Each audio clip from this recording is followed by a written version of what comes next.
Oh,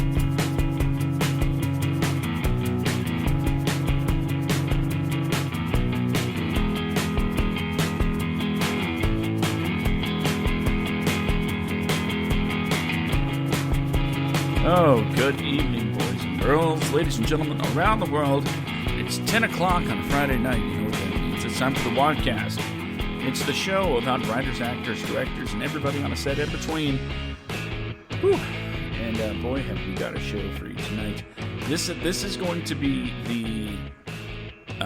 the official audio version of the warning given in the description. So I'm going to give you that before I introduce everybody. Last week, Brandon was an absolute angel. He was such a saint. Such a saint. I was a non-touchy priest. So he kept it like 99.5% clean. And 9/8 for me. It was a beautiful thing. So this week, we're just gonna let Brandon have at it. He's gotten his courage built up. What are you drinking? I don't need Jack and Coke for courage, okay?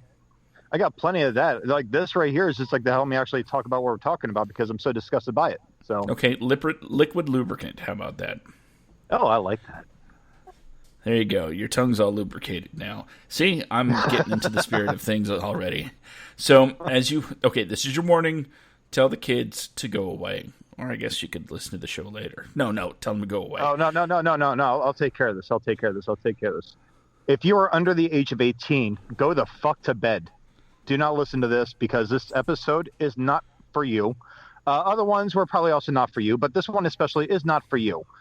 Tell mommy and daddy to come over, huddle up, get close, get comfy, get cozy, break out wine, whatever. And if you're thinking for a second about putting your kid in some kind of like nasty ass beauty pageant, by all means, this especially goes out to you. Okay. Pageant moms, you're my target. Enjoy tonight's show. I'll make you guys my bitch. Okay. Go ahead. Yeah. What he said. Listen to Uncle Brandon. But Brandon, sorry, Mom. before we get going, how about you introduce this week's special guest? Well, not really like so much a special guest, but she's always special. In my heart, I love Sue. She's awesome. But we actually had Sue on our show 2 weeks ago, right? So this is actually the third week.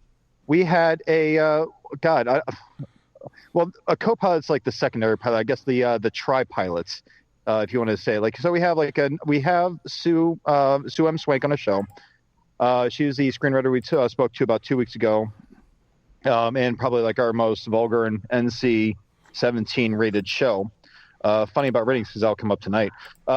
So Sue, how are you doing? Welcome back.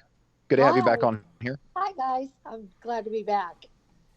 And boy, have I got opinions about that damn show. Oh God, don't we all? Oh, and Josh and I actually, you know what? Let's we're talking about this program here. Josh, I'm just going to go and start talking about this, okay, real quick. Okay. Give everyone a rundown as to what has me so uppity that I have to actually drink a Jack and Coke, a drink that I rarely ever drink anymore, at least, because just, hangover shit happens, like the movie Hangover shit. I've only got two, so we're safe. But the thing is there's a movie on Netflix that's coming out, I believe, September 9th, called Cuties. And the rundown of the film is, and mind you, I'm going to say this thinking very much about how much I love foreign cinema. I absolutely love foreign films. France has come out with some of the best films I've ever seen in my life. You have The Brotherhood of the Wolf, one of my favorite films right there, along with Starbuck, which was turned into The Delivery Man when it was remade into The Delivery Man, starring Vince Vaughn quite a few years back. But France does not fail to occasionally leave a what the fuck moment. In this case, we'll call this movie Cuties because that is the name. And I'm more baffled than anything because the movie is about a group of 11-year-old girls who are working their best to get into some kind of championship twerking contest. 11-year-old girls. And you know what? Again, cultural differences, I can kind of understand that. Like, let's face it, the United States is very conservative in comparison to other countries. Um, not too many, but there are quite a few that are just like, oh yeah, look at my boobies. So like that's France, nude beaches everywhere. We don't have that here. Now the thing is that all this goes down. Okay, let's just call it a dance competition. Maybe it's not all twerking. Maybe there's some actual rhythm going on aside from little 11-year-old girls that having developed an ass yet to shake. That are trying to shake them. The poster. Now the trailer shows a different kind of story. Trailer doesn't flat out say, like, oh yeah, they're going to be twerking. The trailer actually shows a very nice story about a bunch of 11-year-old girls that are going to go to this dance competition. Really just like bring it, on again, and however many sequels there were to shitty series. Hey, Brandon, I'm gonna let you know right now. For those of you that are watching on the Facebook live stream, you will see a picture of the poster that Brandon is talking about. Yes, go to the WADcast Facebook page. You will see exactly what I'm talking about. So I'll jump to the point here. It's got like a tri-level of what the fuckery going on. The trailer looks okay. The trailer looks fine. Yeah. Like the trailer's a movie that if I were to have a daughter or a niece that was that young, that really wanted to see, hey, babe, you can do anything you want to do with your life. Don't let anyone tell you otherwise. I would gladly take her to go see that. Then you get the description of like an 11-year-old girl going into a twerking contest, and then you get the poster with a rating on it of a TVMA, which for those of you that are not aware of ratings, for some service like Netflix, to have a movie listed as TVMA, that is the equivalent to a rated R film. Yes. Now, that being the case, the poster, let's just dive into the fucking wonderful meat of it. Did I say this was going to be explicit as shit? That's right, I fucking did. The fucking meat of it. Women's UI Heart Radio. Oh, we're so getting booted if they ever discover us. So the thing is the poster. It seriously looks like the kind of poster you would see if you were to want to say, hey, guys, it's Jim's bachelor party. Let's find a really good strip club. Hey, look at this poster that I found. Now, instead of these women that have grown into their curves, that already have gone on with whatever issues they might have that made them want to go into stripping, or just like maybe they enjoy dancing, whatever. Let's go with that too. You never know a stripper story. No offense to any exotic dancers I have as friends on Facebook. These aren't grown-ass women in these poses. And Sue, I believe there's a friend of yours actually, and I mean, no disrespect to this guy. He seems like a really cool dude. But he said something about how if I were, I commented on something that Sue posted. And his comment to me in return was, if I were to go to my nearest beach, I would find little girls dressed in two-piece bathing suits, which he's right. But I would not find little girls posing in family pictures, crawling on all fours, staring like seductively at the camera. All, 4 or 5 girls staring seductively at a camera. And the girl front and center crouched down, crouching, like popping a squat kind of deal, with her palms on her kneecaps, fingers spread wide open, and head tilted in that kind of, hey, let's have some happy adult time kind of, look. I'm looking at this thinking, like, this is flat out broadcasted as, let's just exploit the shit out of these little girls. Now, the trailer, again, looks like this great, beautiful little film that I will take, my non-existent daughter or my very much existent nieces if they were younger to go see. Girls should have role models. They should have films. Women need more films. Girls need more films to show them how fucking awesome they are and how much they can kick the shit out of guys. I agree. But not this damn movie. This is not that movie at all. This is the movie like, hey, sweetheart, if you want to dance like this, trust me, there's a place down the street waiting for you when you turn 18 years old. Man,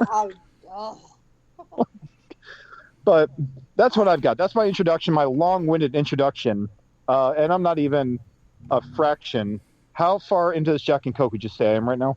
Like, not very? Quarter? About a third. So, okay. We'll get there. Maybe like an eighth, right? Probably the fourth is smaller than the third, right? Yeah, let's just go with like an eighth. I want to sound like an angel here. So an eighth of my glass. Ain't even halfway. So I'm not there yet, but that's how confused I was. Seeing that, and even watching the trailer, I'm like, should I click on this? If I click on this, will I end up on like a list of some sort? Like, what's going to happen? Now, would you like to see the actual movie poster, the one that wasn't promoted by Netflix? Was there one promoted by? Well, did Netflix? Are they the ones that are like, hey, this is seductive. Let's put this up. Yes, this is an ad campaign created by Netflix. Holy shit! I did not know that. When people went to see this at Sundance, this is not what they saw. So let me just bring up the other poster. Well, I can't. If that poster was at Sundance, I don't think it would ever even remotely fucking happen. They would look at that poster and be like, nope. We learned that lesson back in 1993.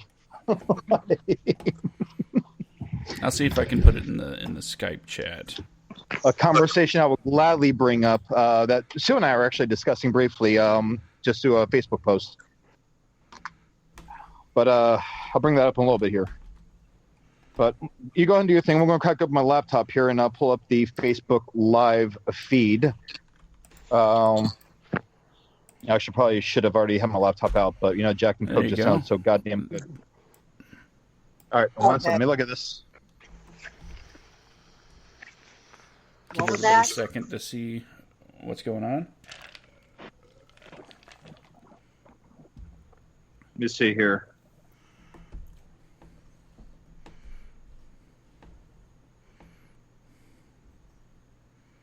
Oh, that's so much better.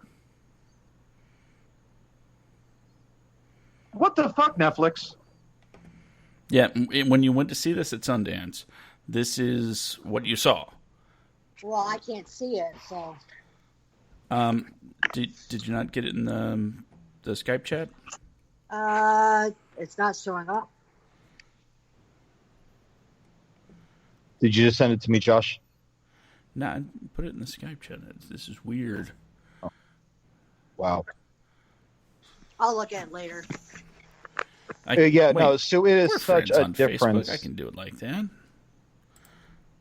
I'll just send it to your instant Facebook Messenger, because I'd like you to be able to see the very, very different approach that the filmmakers actually took with the poster as opposed to the marketing department of Netflix.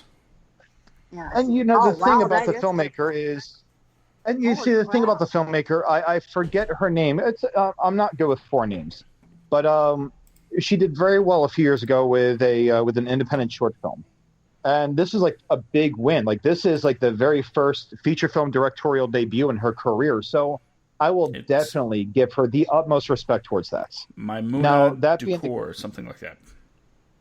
It's something like that, yeah. But the thing is this goes to show like how much, and I'm going to say this like on a studio platform, because Netflix, let's face it, is a studio now. Yeah. It's not just a streaming service; they are a studio. Mm-hmm. Now, this shows how much, and exactly why I hate anything to do with, I guess, like just studio productions, because they always almost completely inevitably fuck shit up. Like they're like, oh well, this is what people want to see. Like no one wants to see a bunch of little kids posing like strippers in the poster. Yeah. Maybe like 11, 12, 13-year-old boys be like, oh yeah, that's hot. Like, as grown ass fucking people that have kids now, if that was released in theaters and parents were to walk past that poster, you bet your sweet little tuchus that no parents would ever take their kids in that theater. Oh yeah, absolutely. Well, maybe some parents, but those parents probably already have some things going on. I've seen parents take their kids into some really awful movies.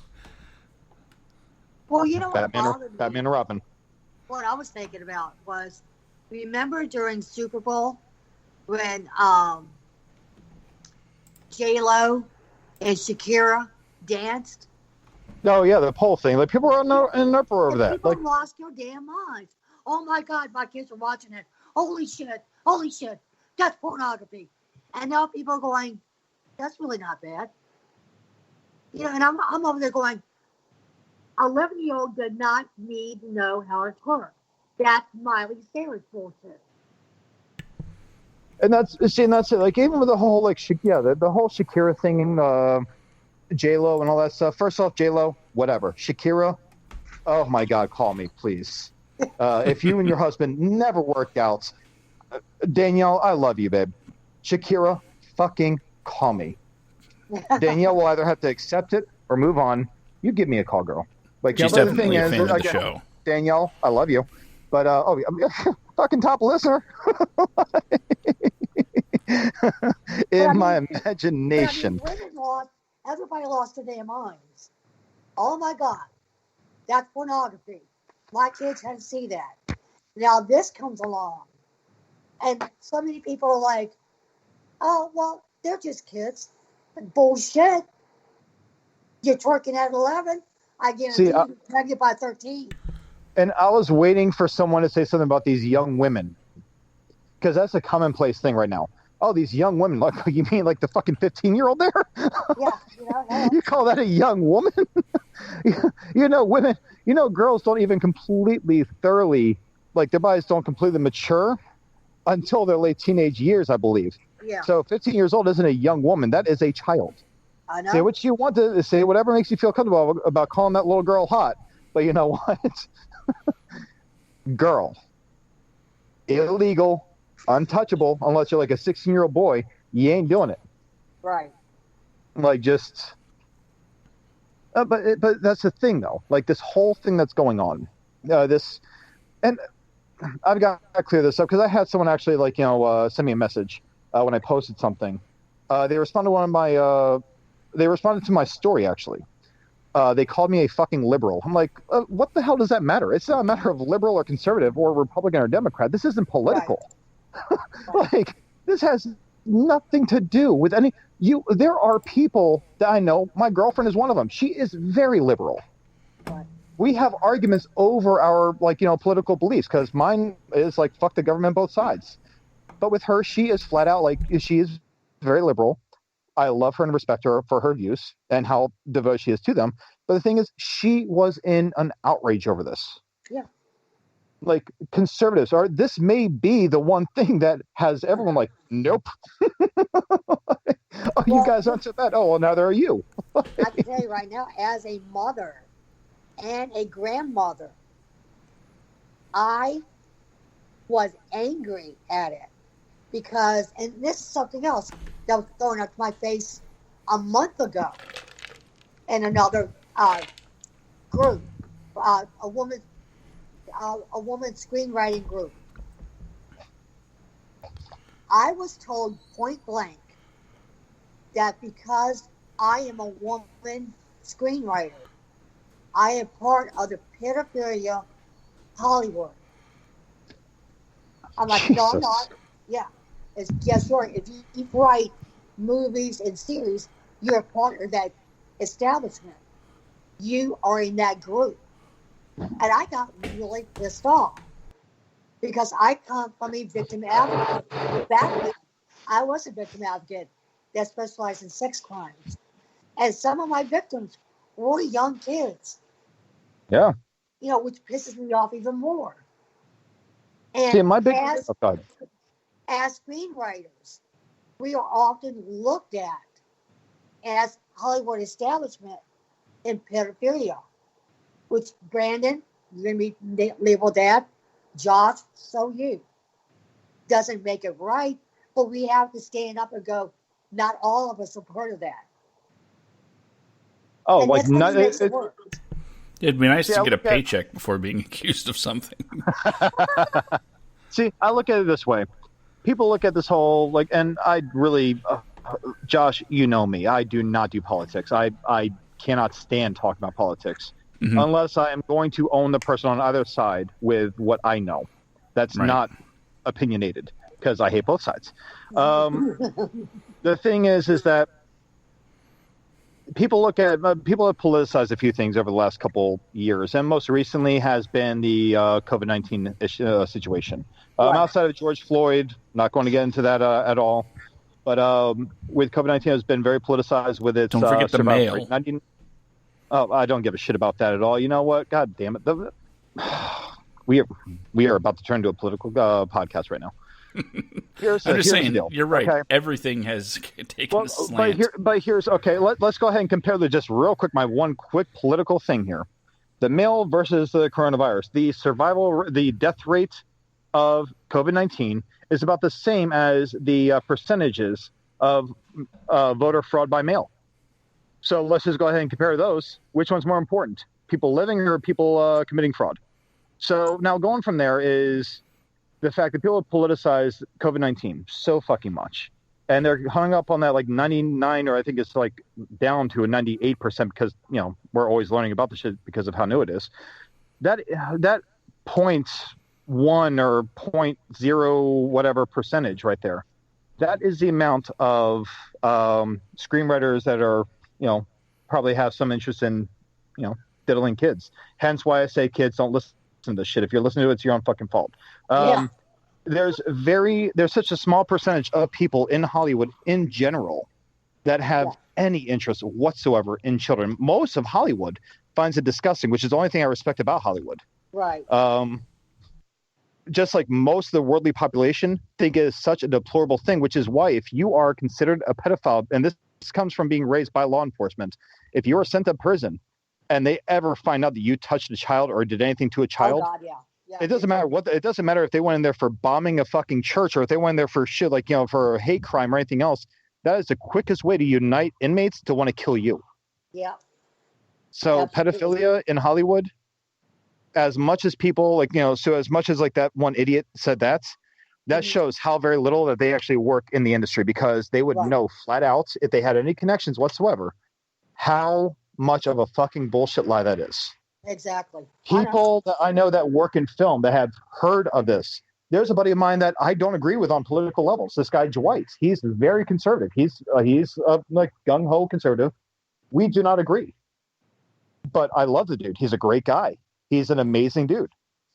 But that being said, he's disgusted by this shit. Again, my girlfriend, who's very fucking liberal, her and Dwight would probably never be in the same room together because of how much they don't agree, and they will not change their views. And politics are kind of like the center base of some conversations. This is one thing where they are united in beliefs, is the fact that this is dead wrong. Yeah, absolutely. The movie may not be. The marketing, which actually, Josh, you and I talked earlier about, like, well, the fuck are we going to talk about tonight? Well, let's talk about marketing. You know what? Let's talk about Cuties. Yeah, it's pretty universal at this point. Even the people that love the movie, and that's quite a few people that have seen it and given it high marks. Right now, it's getting basically rating bombed everywhere users can post ratings. It's getting mostly positive reviews, but every single post that I've read has called Netflix out. Well, scratch that. Everyone that has a bad thing to say is about the poster from Netflix. Yes. Exactly. That's exactly it. Well, Netflix apologized for the poster. As well they should. It was a bad idea. It was a horrible idea. It was so bad. I saw this poster, and not that I think anything about it is remotely funny. But, Josh, you have known me, and I would assume that the listeners of the show have figured out by now that I laugh hysterically all the ways. I don't care if it's funny or not. Everything to me is a joke. Mm-hmm. And I'm seeing that, and I'm thinking, like, okay, well, maybe it was a joke because maybe this marketing guy or woman didn't want their job anymore. They want to see how fast they can get shit canned. Well, let's make this poster. Boom, out the door. Why did you get fired? Well, I made a poster, made a bunch of 11-year-old girls look like strippers. Oh, God. Welcome to 2020. Now is that reminds me of a couple of days ago on Facebook. I saw somebody post, and oh dear God, I thought I was going to have an aneurysm. Somewhere in Europe,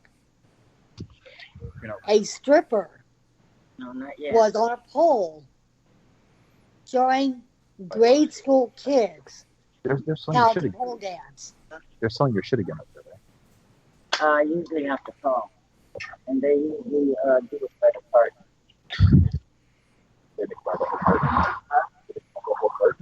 Usually they go by the card because it's hard for them to get my friend.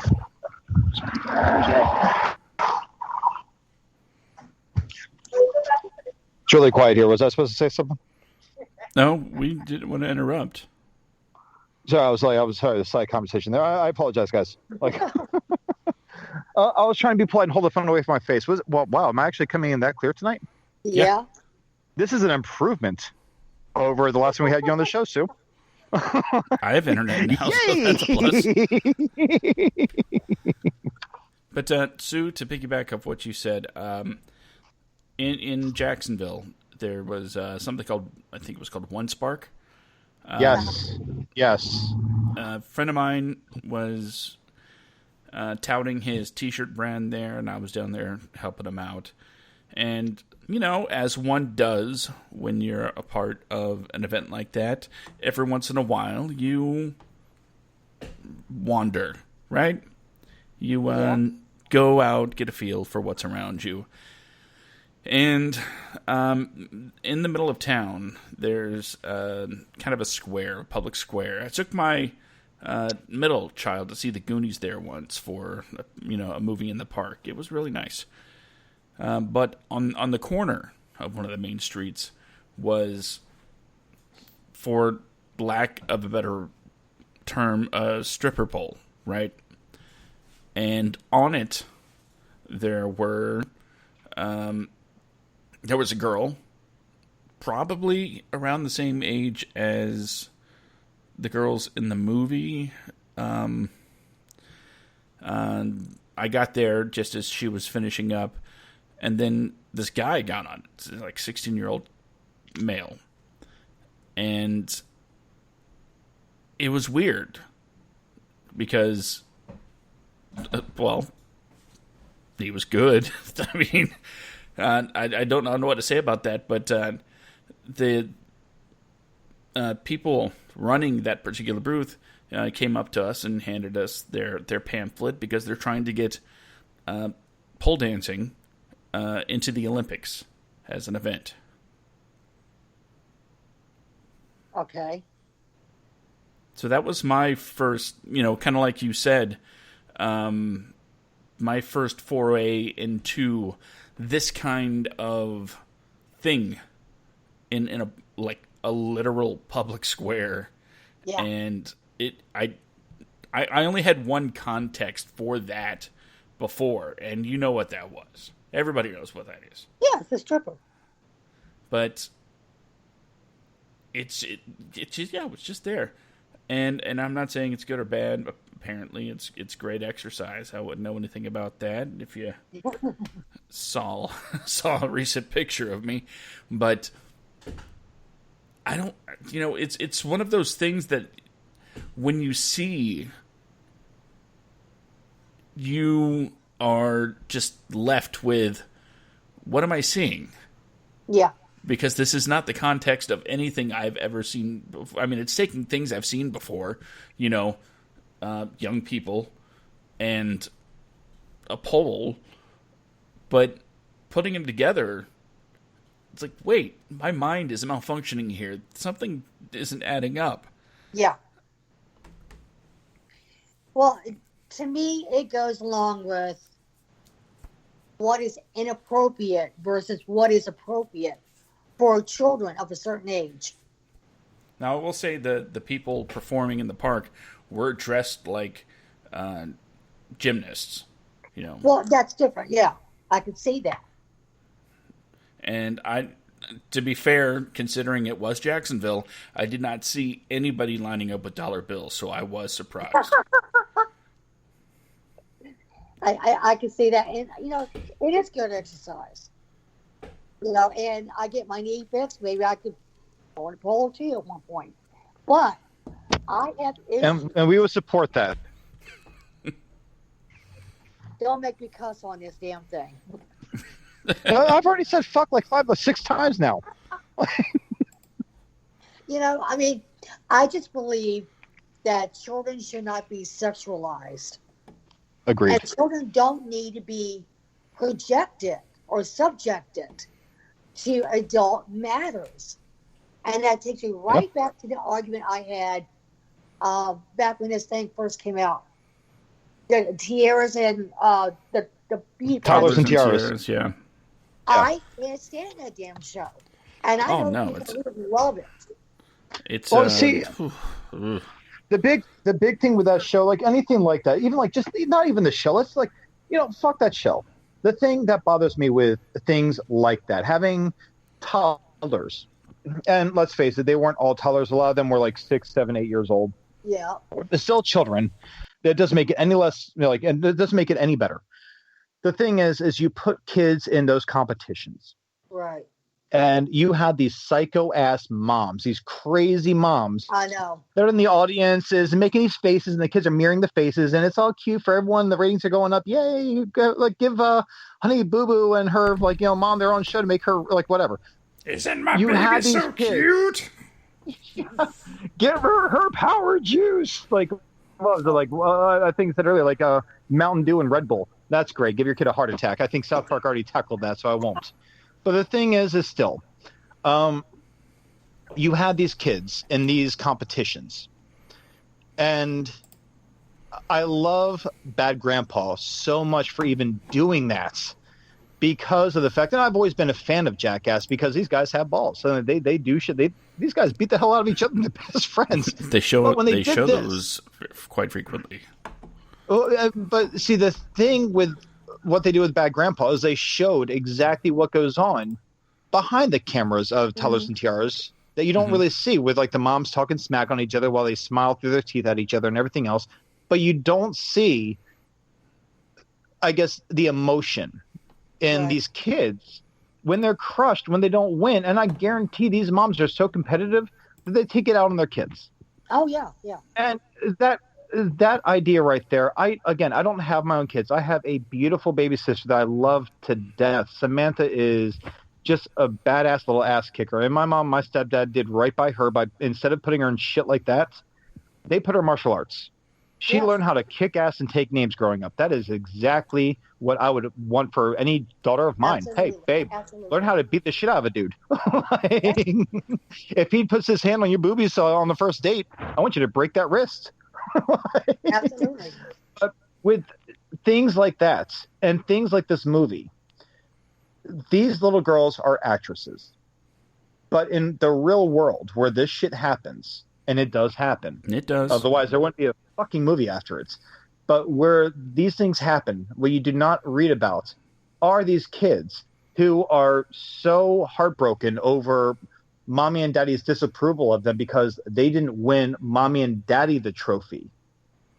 Right. These parents fill these kids' heads with these ideas that, no, this is for you.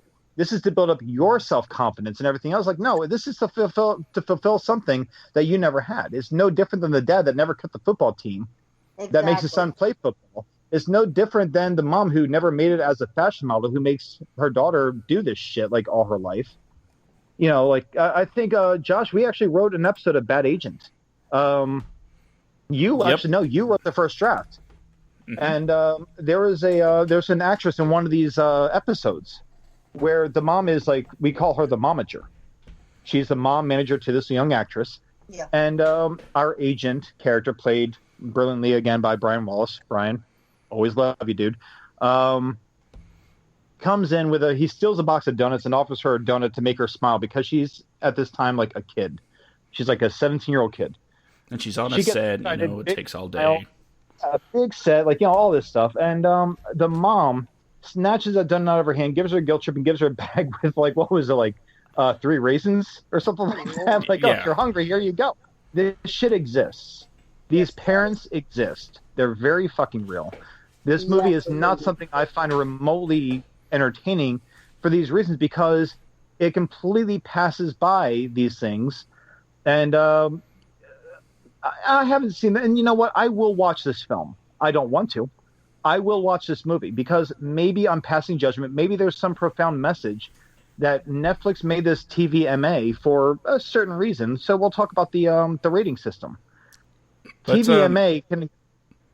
I feel I'm going to interject here real quick. First of all, Go to for it. say, hey Amber, how's it going? Thanks for listening.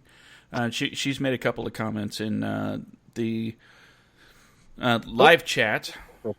I have not looked at the live chat yet. I'm just like over here joining on. She said, you learn to tune out adults when they're yelling or talking, as a kid. And things that you were talking about lead to suicide, depression, and eating disorders. Absolutely. And I will vouch for Amber's credentials in this field. She knows what she's talking here we go. about. I'm looking at it right now. Amber, thank you so much for joining in. I greatly appreciate it. You're awesome. But that's the thing. Like, I mean, there are so many things. And suicide. I mean, are you really going to push your daughter so much? Are you going to want your daughter to watch this movie to fill her heads? Fill her heads like she's got two. Oh, there are girls with two heads. There are those conjoined twins that not okay. Sidetrack.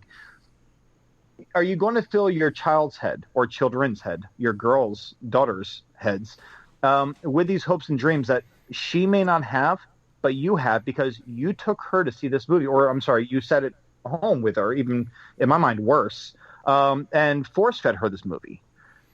Well, we keep saying this movie. Cuties. Yeah. Now, again, I want to know what Brandon, you and Sue, one at a time. What do you think this movie is about? Well, I'm more long-winded, so Sue, I'll let you go first. Okay. Love you. Like, you get to the points. What do you think the pitch is? What is it? I think it's about a group of girls who want to enter a dance contest. But honestly, in my opinion, and I might catch some shit for this, they are too damn young to be in a dance contest of that level. I keep flashing back to John Benet Ramsey. So, Sue, I want to ask you this real quick. So, when you say dance contest at this level, you don't mean dance contests in general, just on this particular what style? They're doing in the dance contest. Yeah, the style of dancing. Right, exactly. Yeah. Okay. So it's like a Bring It On for dancing of this nature. How about Bring It On, bro? Like, how about Bring It On mixed with the music video for "Back That Ass Up" by Chameleon back in 2000? It's just inappropriate. I mean, it's just like that song, "My Milkshake Brings All the Boys to the Yard." Mm-hmm. Oh yeah, absolutely. Mine absolutely does, by the way. No, your milkshake brought me to the yard, Josh. And you're all the boys that matter, Brandon. You're fucking right, man. Fucking No, A. but I mean, if you think about it, let me put it in context for you. I have daughters. I do too. They're around this age. Right. And I don't. I have a dog. Well, my daughters have children. You dress your dog up very slutty. I have granddaughters and a grandson. I have. If my granddaughters ever wanted to do that stuff, I guarantee you, my daughters will go, "No, you're not watching this. No, you're not doing it. If I catch you doing it, I'm going to pan your ass. That is inappropriate for you. You do not need to do that at your age." Yeah, you did it on your honeymoon. Behind closed doors. All right, Brandon, I go right back to Miley Cyrus. The way she was twerking with that one, she did that one show, y'all know what I'm talking about. Hannah Montana. Dancing with that actor, that male actor, and the finger, she did finger. Oh, no, the awards with her and Bruno Mars. Yeah. Yes. I keep going back to that. What child could want to do that? See, I will say this. She was like What 20 at the child time. would do that? Yeah. But What? see, I'll say this. I will say this about Miley Cyrus. I have no tolerance for her, and it's not because she sucks at anything. I will say that she is actually a very talented singer, and she's also like, believe it or not, I will say she's a talented actress. I honestly, I do have respect for her, especially because her father's only famous because of Achy Breaky Heart. But the thing is. Even then, Miley Cyrus, at the time, I will definitely, this is the only time so that you will ever hear me vouch for her on any level when it comes to all the weird shit that she did. Disney has a way of keeping children in child-related roles, or as long as possible, as long as humanly possible. Miley Cyrus, from what I read, I don't know her personally, but from what I read, she was so fed up with these roles. Like with the constant, I'm Hannah Montana. So she did what she could to break free of these roles. Now she rebelled super hard. Time, so fuck yeah, dude. She just went 0 to 1,000. Miley Cyrus went from this is my long, beautiful brown hair, and I'm singing The Climb in this whatever movie it was, to now I'm just swinging on a wrecking ball. Yeah. And licking everything. My tongue's always out. I'm shaking whatever ass I think I might have. These shorts are squeezing my ass so tight that I can't even, I can taste my vagina. It's like her, everything she did, I honestly think was like a strategic move, and it fucking worked. So for those reasons, it could have been worse. She could have ended up as Amanda Bynes, who was pushed so hard into her career and being like that goody good girl. That now, if you look at her, she is a fucking basket case, and I feel horrible for her for everything. Lindsay Lohan. If you look at Lindsay Lohan right now, she's struggling to get her career back. Granted, that's mixed with ego as well. But Miley Cyrus, I will say, even today, is still very much, from what I've read, in love with her fans. And even those that stuck with her since the beginning of Hannah Montana, and now are still very much with her. She's in love with them. It's not like, the other younger celebrities that grew up like Ariana Grande, who came from nothing and has already forgotten all of her fans and treats them like shit. She came from nothing. She was a Disney Channel kid too. Doesn't mean she came from something. She got that way most likely through the same parents that were attacking over the beauty pageant shit. Could be. Not to say all parents are like that, because again, like we spoke about Justin Ward, we had him on the show. His son's an actor. And Justin seems to do right by his son. He's protective of him. I would assume we didn't delve that deeply into his relationship with his kids. So that wasn't really ask about the twerking there. I think Mateus could actually pull it off. But the thing is that's not the case. Justin, if you're listening, buddy, I'm joking. But the thing is that Mateus, if you watch the movies he was in, The Meanest Man in Texas, along with Relish. Mateus, I believe, has a bright future ahead of him. Now, that being the case, going back to all this, though, you asked me what I think this whole thing was about. Oh, no, you didn't ask me shit. Sue, I cut you off. I'm sorry. No, I said everything I had to say. Oh, okay. Well, thank you. Sorry. All right. Sorry, I'm now on my second Jack and Coke. No, the thing is that... what do I think? I guess the question you asked Sue is, what do I think it's about, right? Yeah. Yeah. I'm cheating because I already did a lot of research on this. The whole premise of the film is about a girl that's raised by her mom. Mm-hmm. A very, very, very, I don't want to say like oppressive because I don't know that much about it. But a very, I guess, just like she's the matriarch without the patriarch in the family. She's by herself, from what I've gathered. Okay. I'll clear everything up in a second. Just keep going. Well, fuck you too. I did my research. But either way, so this girl, she ends up finding out about this group of girls that are working towards getting to a dance competition. And she tries to make friends with them. She's bullied by them, but she keeps coming back, and they eventually embrace her into the group. And then it turns into this whole dance-off that I don't want to say dance-off. That's kind of like a weird way to put it. But they start, I guess, twerking their little souls out and twerking their fingers off. and twerking the meat off their bones. Notice all these are like, synonyms for working. And they eventually get into this, big twerking dance competition with each other. No, I'm sorry, not with other people. They're dancing or twerking with each other. And I would assume it ends with like, remember how like Sister Act 2 ended, where someone else came in and played the same song, but it was like this really nice song that they did like this upbeat version of it, and they won. I would imagine that they come up to somebody that they're twerking to "Can't Touch Us" by MC Hammer, and they end up twerking to "Back That Ass Up" by Chamillionaire. Okay, interesting take.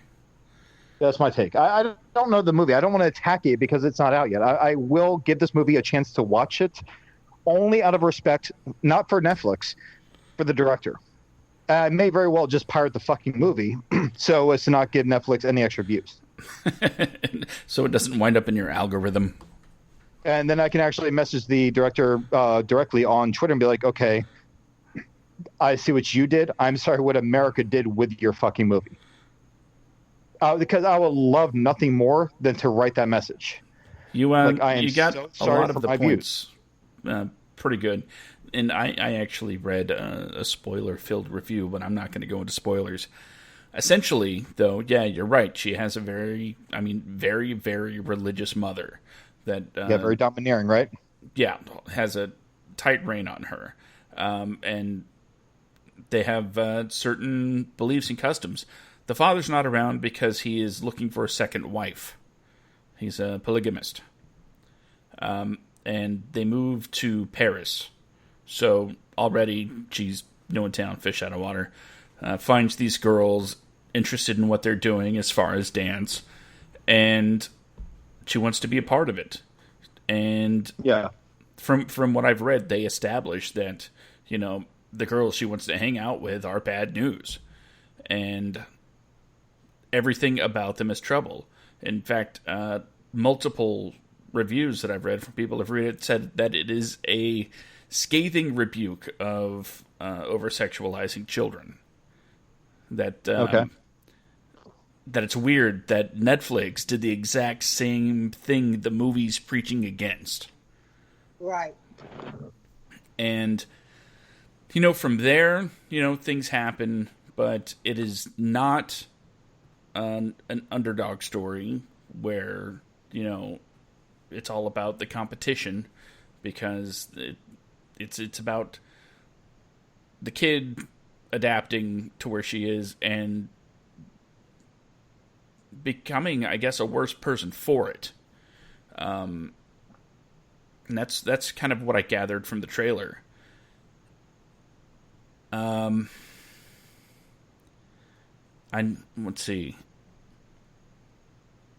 I forgot what I was going to say. It always happens, doesn't it? Anyway, it is based on events in the writer-director's, her life. I'm not saying this is based on her, but it's apparently about something that happened around her life.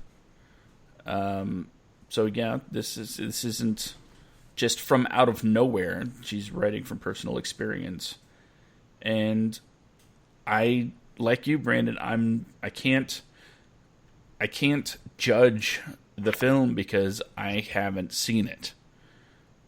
All I can do is read the reviews of the people that have seen it, rather than just the ones of the people that have seen a poster.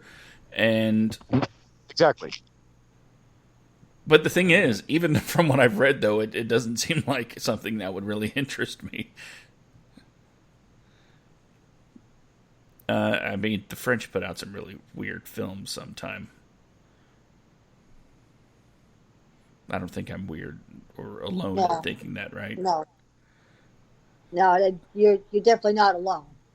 Especially when it comes to sexuality. They did what? Blue is the Warmest Color? Mm. Anybody remember that one? No, but I remember watching one a couple years back, and can't remember the title, but I watched it Right. On Prime. And it was about a male cousin. He lived in Paris. His female cousin came to visit him, and they went swimming. And I can't remember exactly what happened, but she ends up having to give him a damn blowjob. And she was all 13. I'm sorry. I got this. I like blanked out there for a second. Like something about a blowjob. What? She had to give him a blowjob. She was all of 13. He was like 18. Oh, okay. 19. And she had to give him a blowjob in order to get off the rock that they were stranded on. She wanted to go home. So she had to give him a blowjob. I was like, oh my God. I'm watching this child giving her male cousin a blowjob. And he's like, well, that's the way it's supposed to be. And I'm thinking, oh my God, where was your mother? See, that's horrible. See, the thing is, there are movies in the past that came out that sexualize children. And some do it in a way that is, I don't want to say, it's never tasteful to do so. God, it's never tasteful. It's always fucked up. And some stories, I think, do have a place to be told, but it's how you tell them and what you show the world. Right. What was that, Sue? What was that movie with Brooke Shields? I think she was like 10 or 11, and she played like a prostitute or something. Yeah, but I remember that. She was. I forget the name of the film, but she was Sweet Baby. I think it was called Sweet Baby. As embarrassed as I am to even says, I saw that movie, but I didn't know what the fuck was in it. And then once I realized what I was watching, I'm like, the fuck is this? Like, and I was referred to it by someone I knew. I asked him, like, why would you refer to this movie? It's like, because you get pissed off over things. And at the time, I had an argument because I was younger. I was like in my early 20s, only thinking about film school. And he told me that I wanted you to see this because the sexualization of children is nothing new in Hollywood. Right. He was like, Brandon, this movie, what?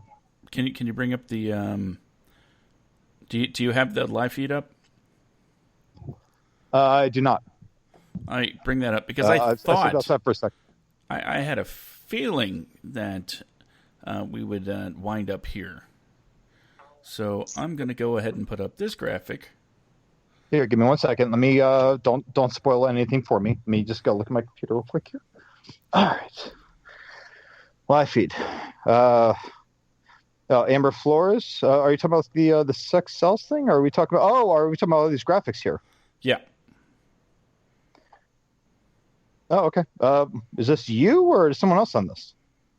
No, that's what I'm broadcasting to everybody. Okay. Well, I see, Leon. I figured there would be I figured there would be other examples brought up of this type of filmmaking with this particular subject matter. God, I was right. It is called Pretty Baby. Go fucking me. I have not seen it. I'd never watched the movie again. I never wanted to see it again. I have not watched it since I'm 37 now for, what's the math? 14 years, actually. So I was 23. 14 years. I have not seen that movie. But it disturbed me so much that someone actually, and, again, tell the story. That's great. Tell the story. You could have Brooke Shields at a young age playing a prostitute. That's fantastic. Do your thing. It's how you go about it. Correct. And with this, it was like, it wasn't Josh. Have you ever seen this? God, no. Okay. It is not just a suggestive nudity at all. It is a full frontal and a full backside of a prepubescent girl at that time. Now, Taxi Driver, thankfully, I will say Taxi Driver, Leon, I have not seen Lolita, but Taxi Driver and Leon. Taxi Driver, Jodie Foster played the prostitute. Yeah. She was, even then though, she didn't show anything. Right. She was 11. But the character she played, I will say with Taxi Driver, it was very tastefully done. Yes.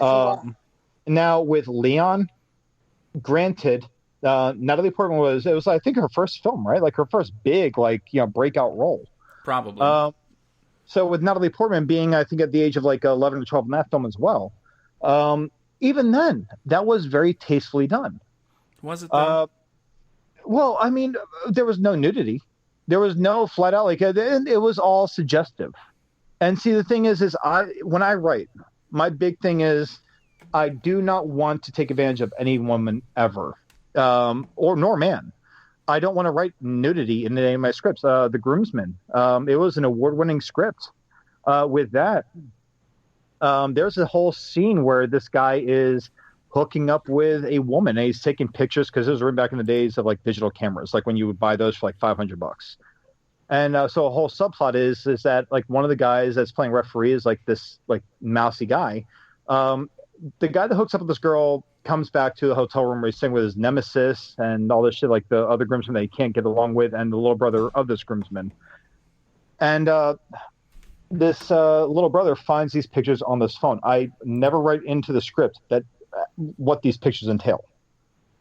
These pictures in the script, even were like, there are flashes against the wall and shadows and stuff like that. I try to maintain a level of respect for women and their bodies in my scripts. If there's going to be nudity, it's not going to be on screen. I'm sorry. Fuck you. It's going to be suggested.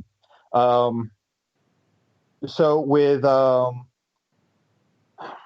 Pretty Baby, that was not suggestive nudity. It was just flat out like, here's like an 11-year-old Brooke Shields completely naked top to bottom. Yeah. Enjoy the view. And these are still online from what I understand. There are people that like I've told about this movie. It's like, oh my God, is this her? I'm like, do not send that picture to my fucking Facebook messaging. The hell is wrong with you? Like, that is in my mind the same as child pornography. Don't send it to me. Yes. Delete it. Like, don't text it to me, send it to me, nothing. If you want to look it up, have a good time. If you really need to look at Brooke Shields' Pretty Baby nudity, that doesn't look good in your search feed, don't do it. But so all this goes down.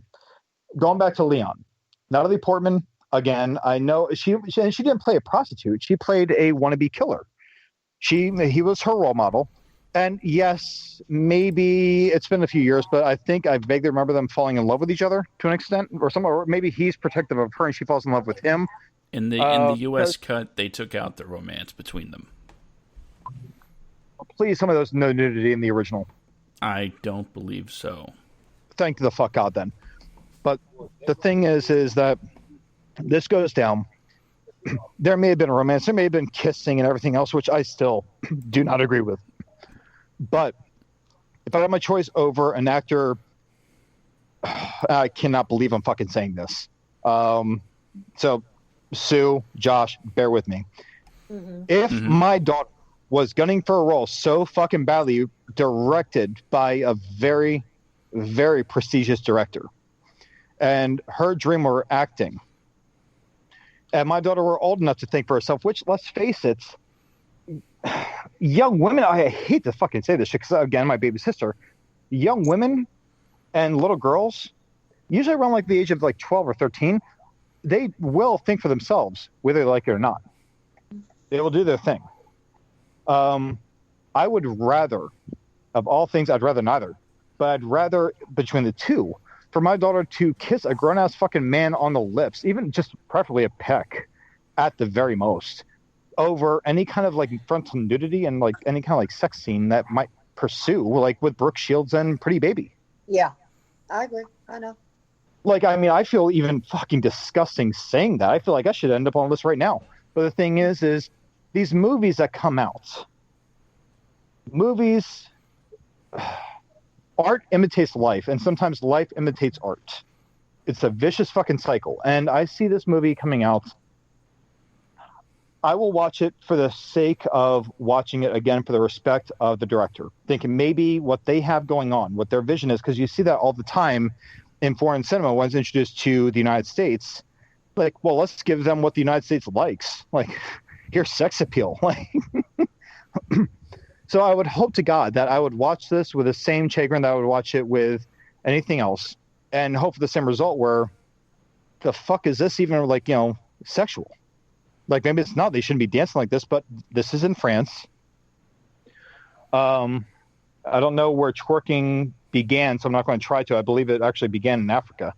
But all this stuff going down, like, it's just like this whole thing with these little girls. It just comes back to the full circle aspect of don't fucking do it. In the United States, especially right now, where you have such a divide between politicians and political parties, you have friends and relatives blocking each other on Facebook over political beliefs. Yeah. The one thing uniting them right now, of all things, is children. Well, no, it's children in general. Yeah. The sanctity of children, the sanctity of the future. So that goes down. You throw this shit the fuck out there. Guess what?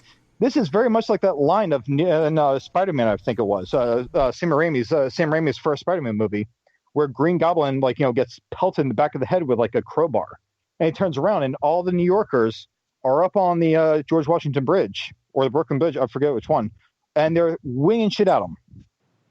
And this one guy says, "This is New York. You mess with one of us, you mess with all of us." That's kind of what's happening right now. Like, who the fuck would have thought that a Netflix movie, a poster for Netflix, and you still have some morons saying, like, "Oh, well, the liberals love this," and the other people saying, "Well, the Republicans like this." Like, no one likes it. No, this isn't about Joe Biden or Donald Trump, either one of those two idiots. It's about the kids. Yeah. It's about the sanctity of childhood. Let these kids fucking be kids. They already have the short end of the stick right now. This younger generation, they can't go out trick-or-treating past, I think, 6 o'clock in the evening. Josh, latest you stayed out, I don't know what it was. Mine was 11:30 at night, knocking on doors and collecting candy. Yep. They can't stay out that late. They can't go for till about 9. See, but they can't go for long bike rides in neighborhoods they don't know. I did. They can't go to a walk for to the store at 10:30 at night because they want a fucking Gatorade like I did with my best friends growing up. They can't go out for what was it? Oh God. I can't think of the name of it. The night before Halloween when you go and do shit. Hallows Eve. Not All Hallows Eve. Like when you go out and actually egg house toilet paper and shit. Oh gosh, in Seattle it's like a thing. Mischief Night. Yeah. They can't go out for mission. They can't do half this shit. No. They don't know the joys of just going out and wandering through woods and getting lost with their friends. Right. Picking up sticks and pretending they're guns. They don't have that imagination because it was taken from them. These kids have nothing in comparison to Josh, yours and my generation, or Sue. I hate to say this, you are older. I love you to death, but your generation as well. Yeah. These kids have nothing like this. Give them something. Give them their fucking innocence. Yes. Let them be kids.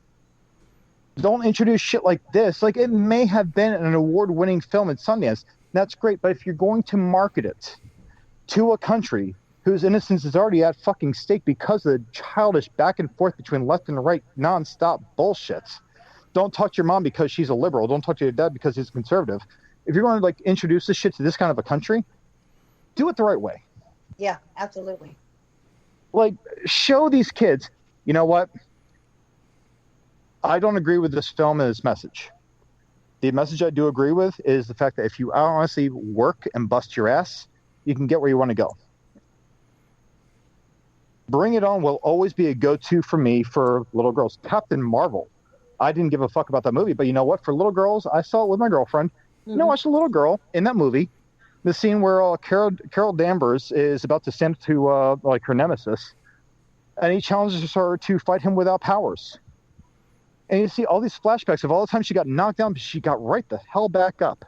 And she just blasts him anyway with her powers. Absolutely. Knocks him on his ass. And she says, "I have nothing to prove to you." I'm like, you know what? Fuck yeah, man.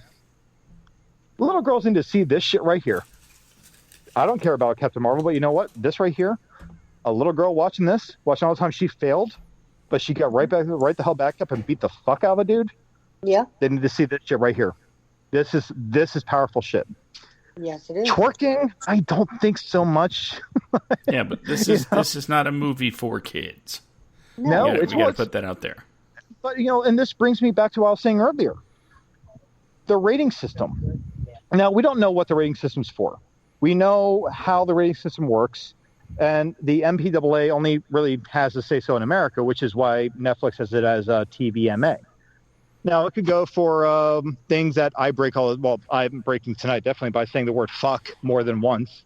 It could go for violence against a child, which I honestly, looking at the trailer, I could believe that would happen. There's a few things that it could go for. But if you release the movie with a TVMA rating, along with a poster in America, with a bunch of little children posed the way in which they're posed. Right. That sends all kinds of what the fuckery towards your mind. Like, what the hell am I watching? What the hell is this? And that's what's got everything in an uproar right now. You don't know why. It could be one of many things. But the thing is it's not coming out for, another like almost 2.5 weeks. So we don't know. I honestly think Netflix's best rebuttal right now is to release a statement as to why it's rated that way. Why is it TVMA? Why do you have a film with little girls going to a twerking competition? Why is this rated TVMA?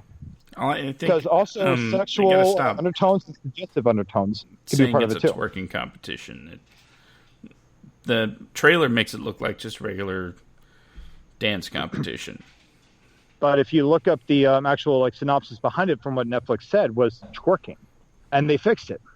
So that being the case, Netflix views everything before it puts it up. They have a team that does. I hope so. No, they do. They have a team that watches movies, and it's like when you put a script into a competition. Mm-hmm. You have a team of experienced writers, producers, whoever else that reads these screenplays. You never have a say-so on who does it, but they read them. Otherwise, there's no way to rank screenplays. So you have people that watch these movies before they're selected to come on, much like a film festival. People watch these things before they're selected to come onto Netflix. If they win awards at a festival, it doesn't mean that these films will make it into Netflix. They pick and choose.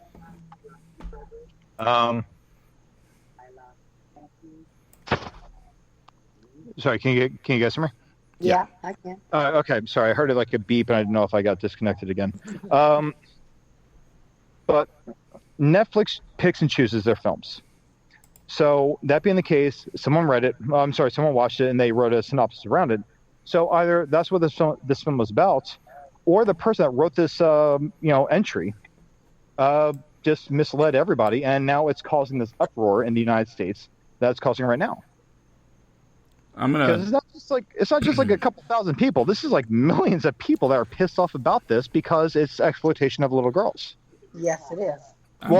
Children in general. Let me read this portion of the review for you real quick. No, go ahead.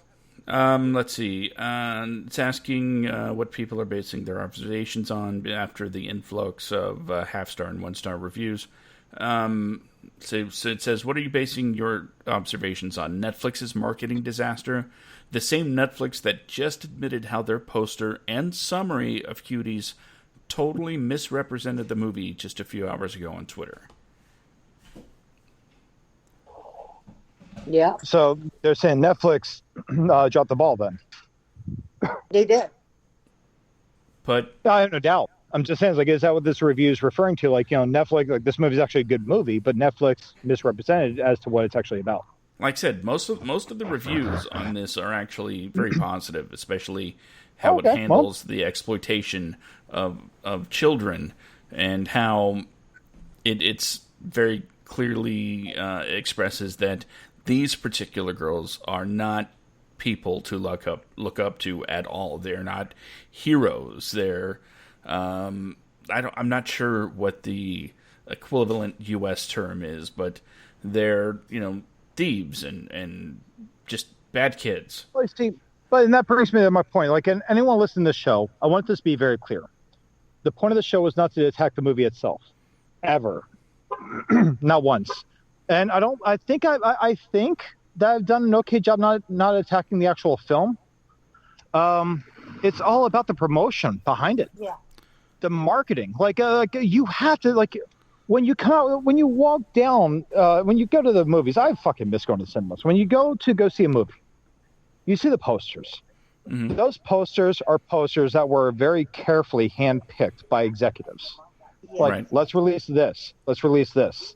You know, with the exception of Sonic the Hedgehog, most posters are pretty fucking successful. Now, that being the case, the marketing team comes in next. You know, how are we going to really promote this film? We have a poster out. How are we going to promote this?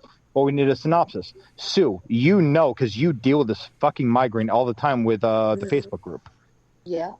The synopsis, the log lines, whatever, the taglines. You had to find something really good. Now, Knocked Up. It was very simple, very basic. And the most effective poster, Seth Rogen is not by nature an attractive man. Oh God. I like Seth Rogen. I think he's a very talented He's actor. funny. But that's He's me. hilarious. But Check out Knocked American Up's Pickle. promotional poster. The tagline was very simple: a picture of Seth Rogen's face, and the tagline was, "What if this man got you pregnant?" Like the whole movie, what became what it was based on the fact that Seth Rogen jokes about how unattractive he is, and he was okay with it. He was a producer on the film. Now, all this goes down. You have this movie that was marketed in America, or maybe even worldwide. That was, and I'm so sorry, Amber, if you're still listening, I just saw your message with sex sales rather. I agree with you. It does. It really does. This is not the place to do it. And this is what's going to bring me to this point. Sex does sell wonderfully. Fucking look at Showgirls. Movie is horrendous. Shittiest acting I've ever seen in my life. And I remember watching this as a kid, and even as like a 17-year-old kid watching this movie full of boobies and everything else, I'm like, okay, cool. I saw this once. Was she having a seizure in the pool, or was she actually getting off? I've not touched a girl at that point. Don't. Just watch Saved by the Bell and use your imagination. But the thing is good man. But the thing is all this goes down. These kids, these children, these little girls that probably still dress up to go trick-or-treating, the way it was promoted to America was so over-the-top exploited in such a fucking broad range with all their marketing so as to appease any crowd they could. That's how I look at it. It comes off as just flat out, whether you're a piece of shit pedophile or an upstanding person that has a child that has a dream to get into dancing, may have some ideas and gets involved in the wrong group. This is the movie for you people. Everybody, pedophiles. Hey, you want? You know what? You got a sickness. You want to be part of the LGBTQ whatever community? Jump on board. This is the movie for you to prove it. Are you confused? So are we. That's what this movie's like to me. It's not. There's nothing innocent about it. I think the dancing plays absolutely very little to do with actual. No, and I'm sure that the story is amazing. I'm sure the story itself probably revolves around this girl's growth. And you know what? And that is something that you should never take away from a child from watching. But when you market it in a certain way, there's no way that you can market that. Oh, I'm sorry. There's no way that you can really have that be a success, because there are parents that would never let their fucking kids watch this film. Josh, if you were to have so you already told us your answer, Josh. You have some beautiful daughters. I've met them. They may not remember me directly because it's been a few years, but they're beautiful girls. And I've spoken with them in the background. I've bullshit with them for I think probably the oldest for 5 seconds. Yeah, just for the record, I don't put pictures online in case everyone's wondering. Haven't you seen them on Facebook? No, I don't do that. Well, I'm not trying to draw attention to your kids. The thing is, but you have daughters. You have all girls. Right. Now, you have, for reasons left out, been handling this as a single father and kicking ass at it, which for any man raising 3 fucking girls by himself, fucking kudos. Now, that being said, these girls adore you. And any further than that, would you ever for a second, if you were to walk to a theater and see this poster, and your kids are like, oh, I want to see the movie, what would your reaction be? The original poster that was released. The original one. The one from Sundance? No, the one on Netflix. Okay, I'm talking about the one that was introduced to America. Okay, the one that was introduced to America, I would say that's a hard pass. And that's it. It's the movie may be great. which is why I said I will give it a chance. I'm very apprehensive about it. I sure as fuck don't want to end up on the list. But the thing is the movie itself may be phenomenal. It may be like a fantastic movie about like a young girl's growth and realizing that she doesn't need certain shit in her life. Maybe it's something that's about her direct relationship with her mom, which I'm going to bank on based on the trailer. It may be all those things. But when you introduce it the way that it's been introduced, it's hard to digest that concept, because it's pretty much like one of those, here it is, here you go, make the best of it, fuck you. This is the movie.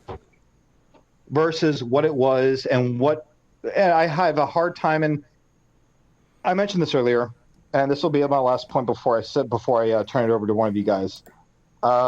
Sue shared something to me earlier on Facebook, and thankfully, I always look into stuff before I really start gunning for it, because I was ready. I was heated. I was ready to rip this guy a new asshole, and Sundance on top of that. There was the co-founder of Sundance was arrested and tried and convicted and sentenced, thankfully, for child molestation charges. Yep. Now, I forget what year that particular incident took place. I think it was just recently. It was just like a few years back. It was like, I think 2018 or 19. But the thing is thankfully, I was ready to just like rip Sundance a new asshole. I was going to go balls to the wall, and I looked it up, and he has not been part of Sundance Film Festival nor the institution since like 1993. So his booting predates Clerks. Mm-hmm. Thank the fuck God. But you have things like this.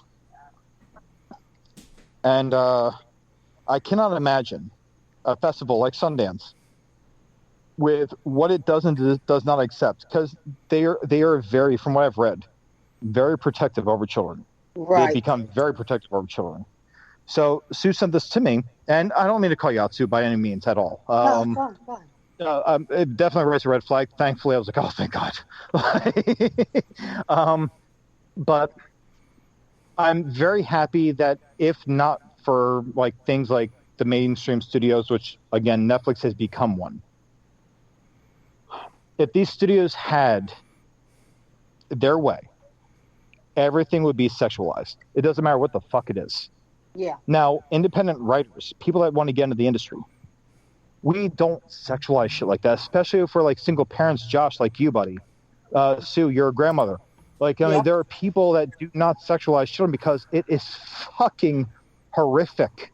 There's nothing good about it. Like, I have a hard time watching. There was a film I was watching where there was a girl. It was like, I think it's on Hulu somewhere, Hulu or Amazon Prime. A girl is abducted, her and her friend. And the whole movie is found footage surrounding this girl being raped repeatedly by a guy. And at one point, you actually see the raping happen. She's like 17 in the movie. Shit was hard to watch. My God, these people around here. Sorry for the horn.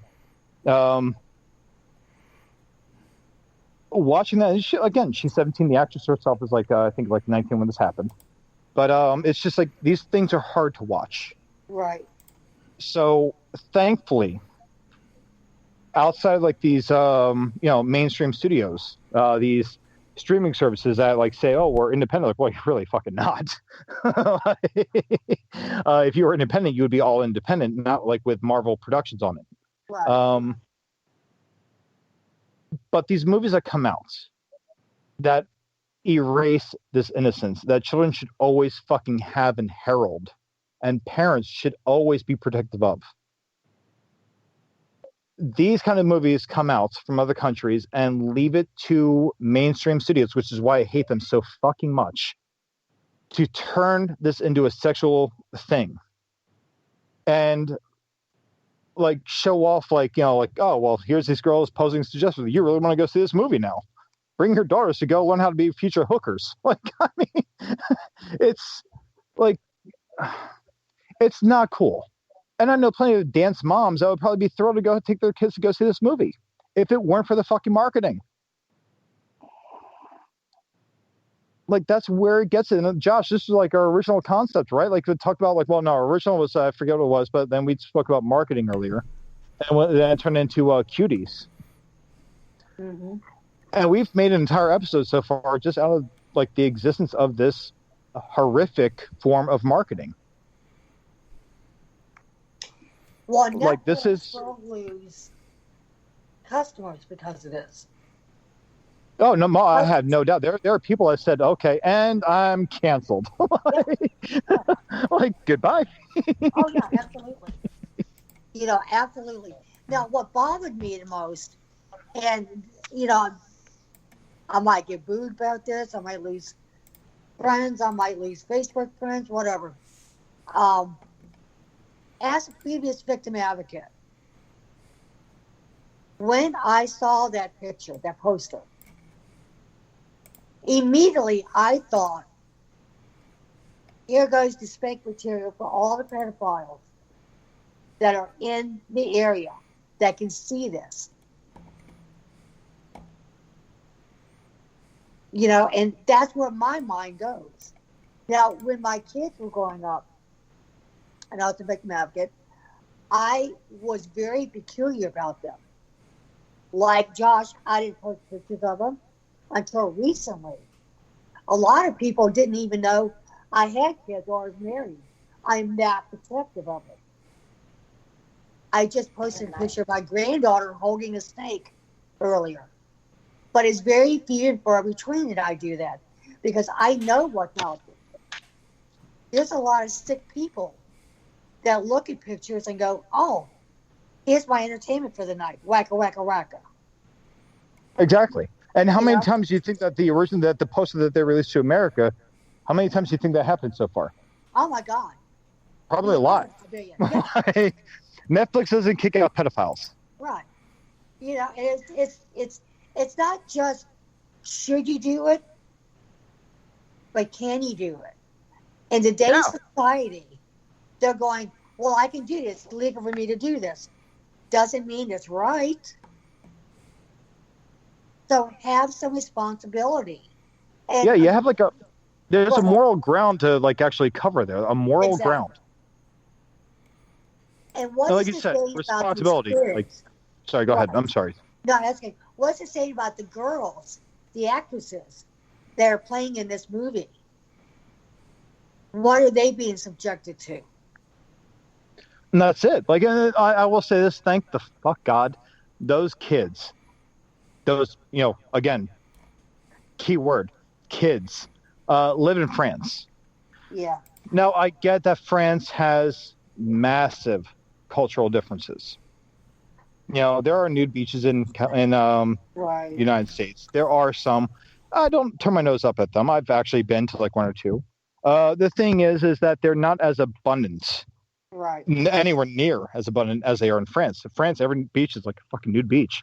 The thing is, though, is just what we consider taboo still in the United States is not in other parts of the world. For fuck's sake, over here, if you live with your parents until you're married, it is unacceptable to a lot of potential partners.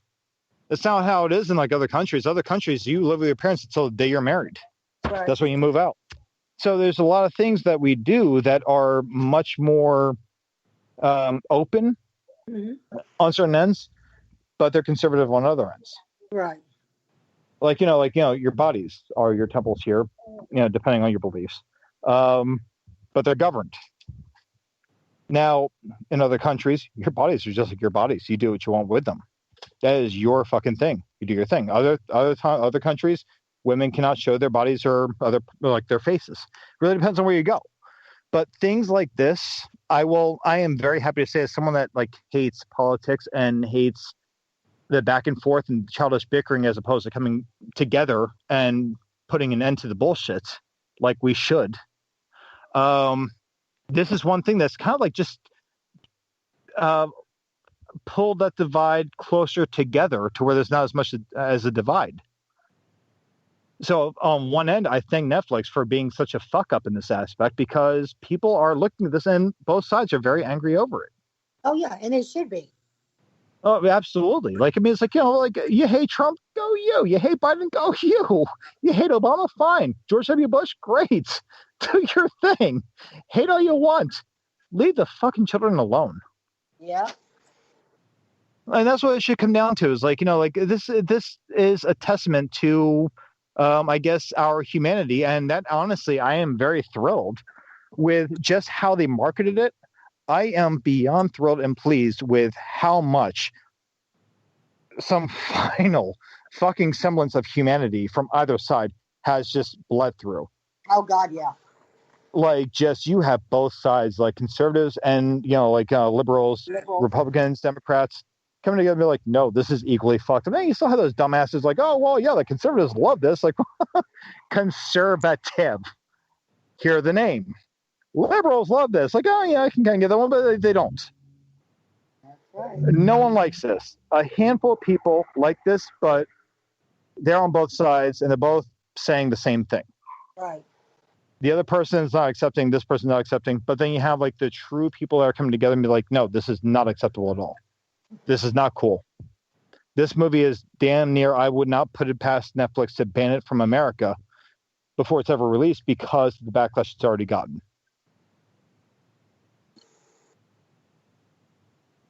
Like, it's been a fucked up journey within, like 24 hours? Yeah.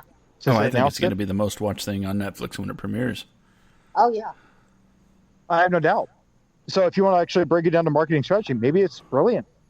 Hey, let's go ahead and, just fuck all the barriers. Let's go no holds barred. That was going to be my last question. My last question, everybody, was, when it came to putting this together, do you think the meeting went, hey, I got this poster, check it out?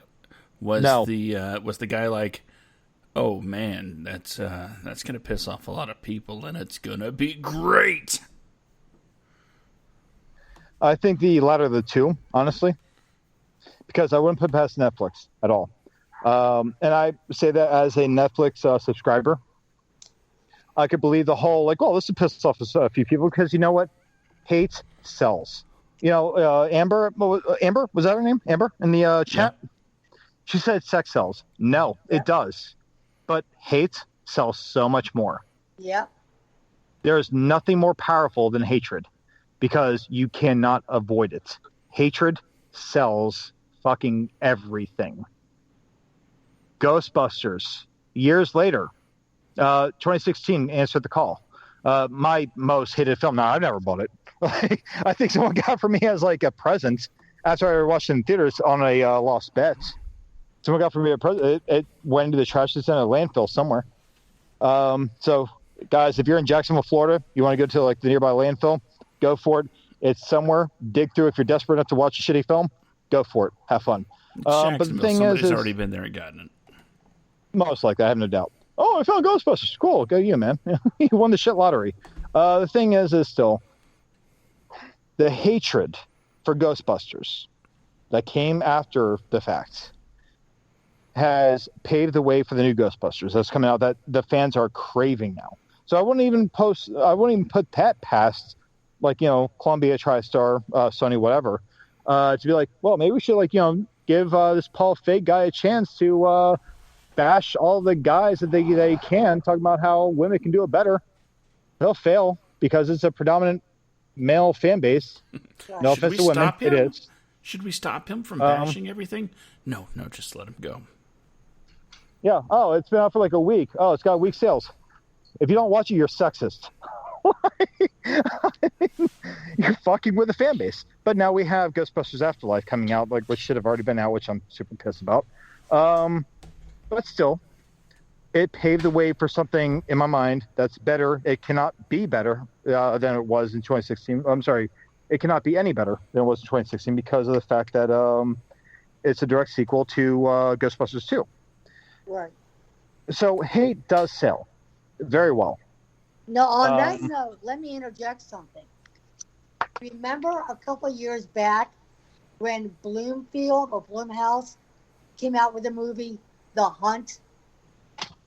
Oh yeah, yeah. I've not seen it. I have not seen it because again, the political bullshit. I don't get behind it, but I have heard about how it's like Democrats versus Republicans, and Correct. Republicans were the ones that were hunted. Yes. Now, I was so pissed off about it that a bunch of people, including myself, went on Twitter and we bashed Hillary Swank for it. You know, what the hell is your problem? You know, you ought to be ashamed of yourself, blah, blah, blah, blah. Went out to Bloomhouse and everything else. Last year, my husband and I watched it. It's actually a good movie. It was. It was really good. It was nothing like the hype. It is nothing like people said it was. It is about, you know, Democrats versus Republicans, but it was a spoof, basically. And Yeah. Bloomhouse had said he wrote it or he produced it because he wanted to show how fucked up we were. And Yeah. excited. So I got that after I watched it. I went on Twitter and I apologized to Hillary Swank. I'm sorry, I watched it. You know what? It's a good movie. You did very well in it.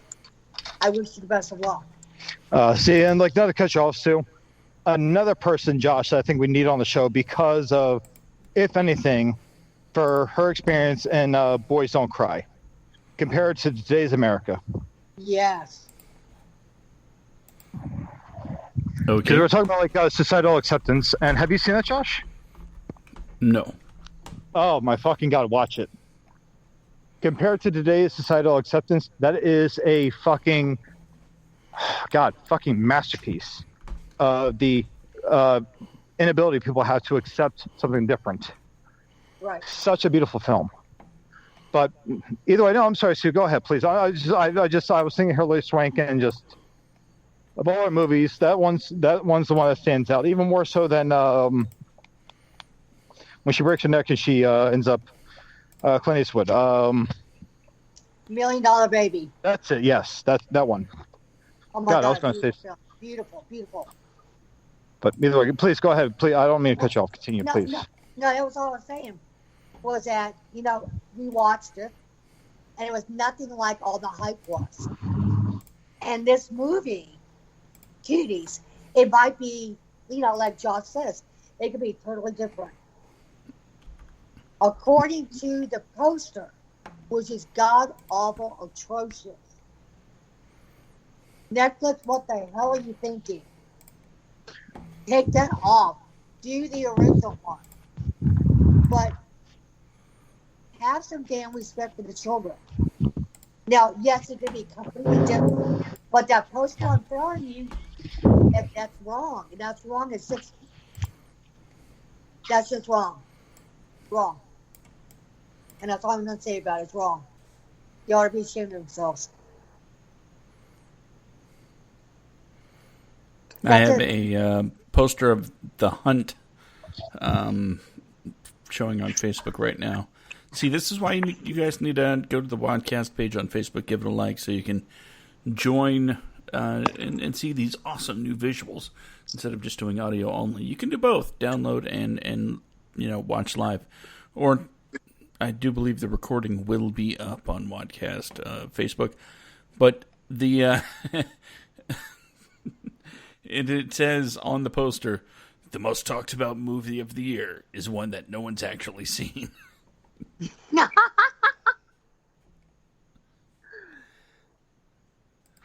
that's funny. It is funny because he was supposed to put it in the theaters, but he backed out because it had so much controversy. People would live it. They were pissed off. Mm-hmm. They were talking violence. They were going to, you know, create riots and everything else. And you know what? He said, you know what? We'll go straight to video. So finally, my husband and I watched it. And we were like, this is nothing like we thought it was. It's actually it's fun. It's kind of funny in a way. See, I saw clips of it, just clips. And what I saw, See, what I saw was like, it's like honestly, it was a testament to how fucked up both sides are. That's one thing I like.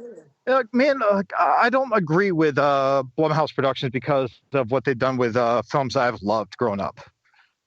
Because they're not exactly shy to remake a film. Right. But what I read of The Hunt and the clips I saw, I'm like, I can watch this. Like it doesn't look horrible because like what I was reading was like the whole my conservative friends like, oh, they're killing Democrats in this film. I was like, well, why don't you just go bitch about Obama then? Like Democrats are finally getting handouts. Like, oh, well, it's about to, like, I like to piss off both sides. Like, oh, well, Democrats are getting like a hand up on this. And I was like, oh, well, that's the first. I just like to fuck with both sides. But the thing is, it's still, all that being said, what I saw and what I read, because I read the synopsis to it, I read the full story on Wikipedia. Because before I see a movie, if I'm kind of like on the fence, I'll read the plot. I spoil everything for myself. I'm like, okay, well, it doesn't include everything. So I read it. I'm like, this isn't really. I don't see how this is divisive. This just seems like someone saw a clip, like, oh my god, this is horrible.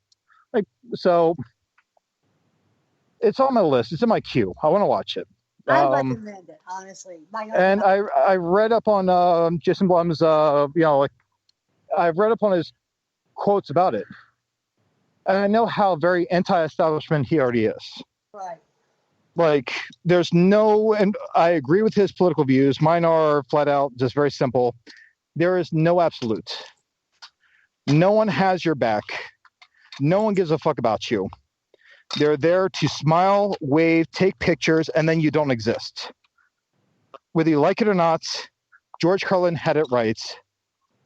Your politicians are fucking owned. Right. You're not free. They're owned. You're owned. If you think freedom is there,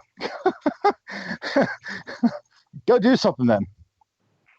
But basically, it's like what it comes down to is like, who owns the most and who are you most free with? Right. Not free, but the most free. And from what I read, that actually is a testament to that ideal. It's like, well, neither side's the bad guy. Neither side's the good guy. Both sides are very opinionated people who want what they feel is best. But that's really what it comes down to. So you have all these like ideals that come out. And so far, like I said, these movies that come out with these kinds of things can be very divisive. And so far, the most, what's the word I'm looking for?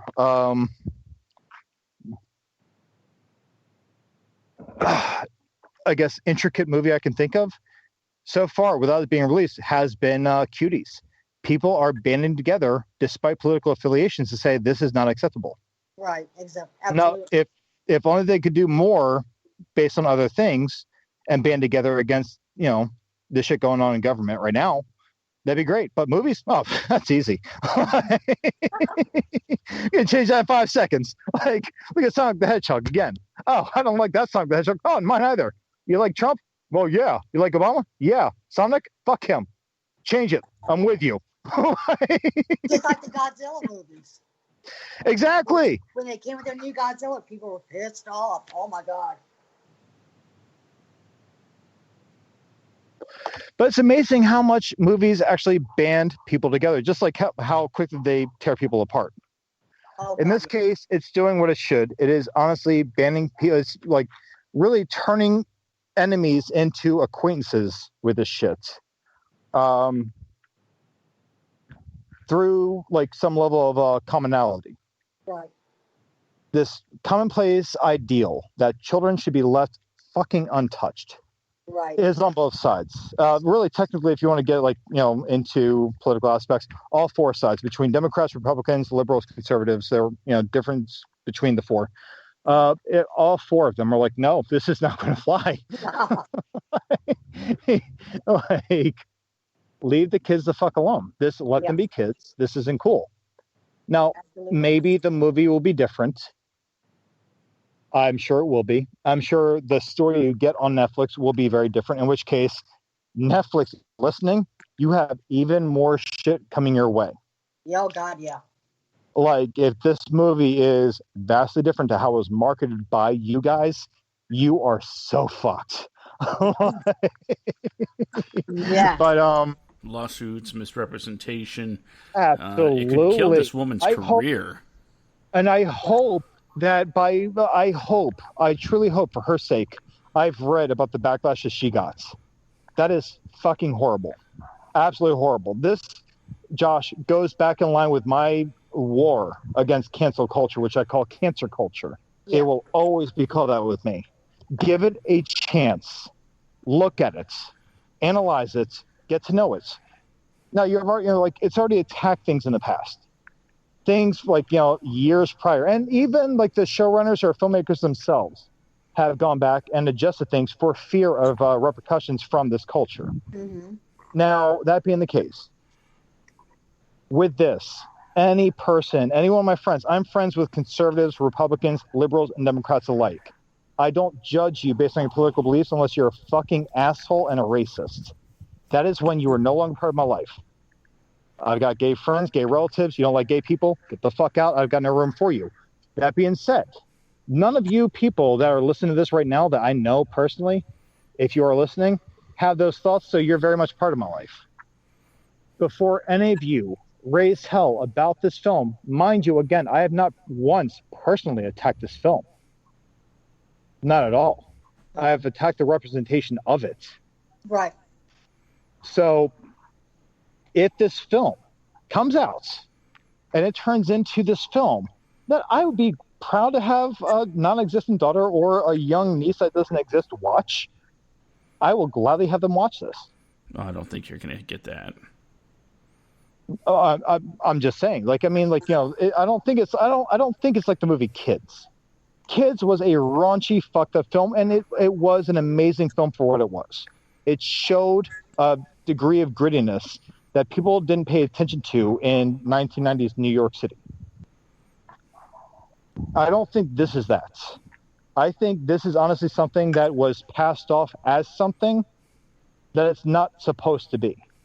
So I hope to God that if this film turns into what I hope it turns into for this woman's career, again, any filmmaker that actually has the balls to make something has my utmost respect off the bat.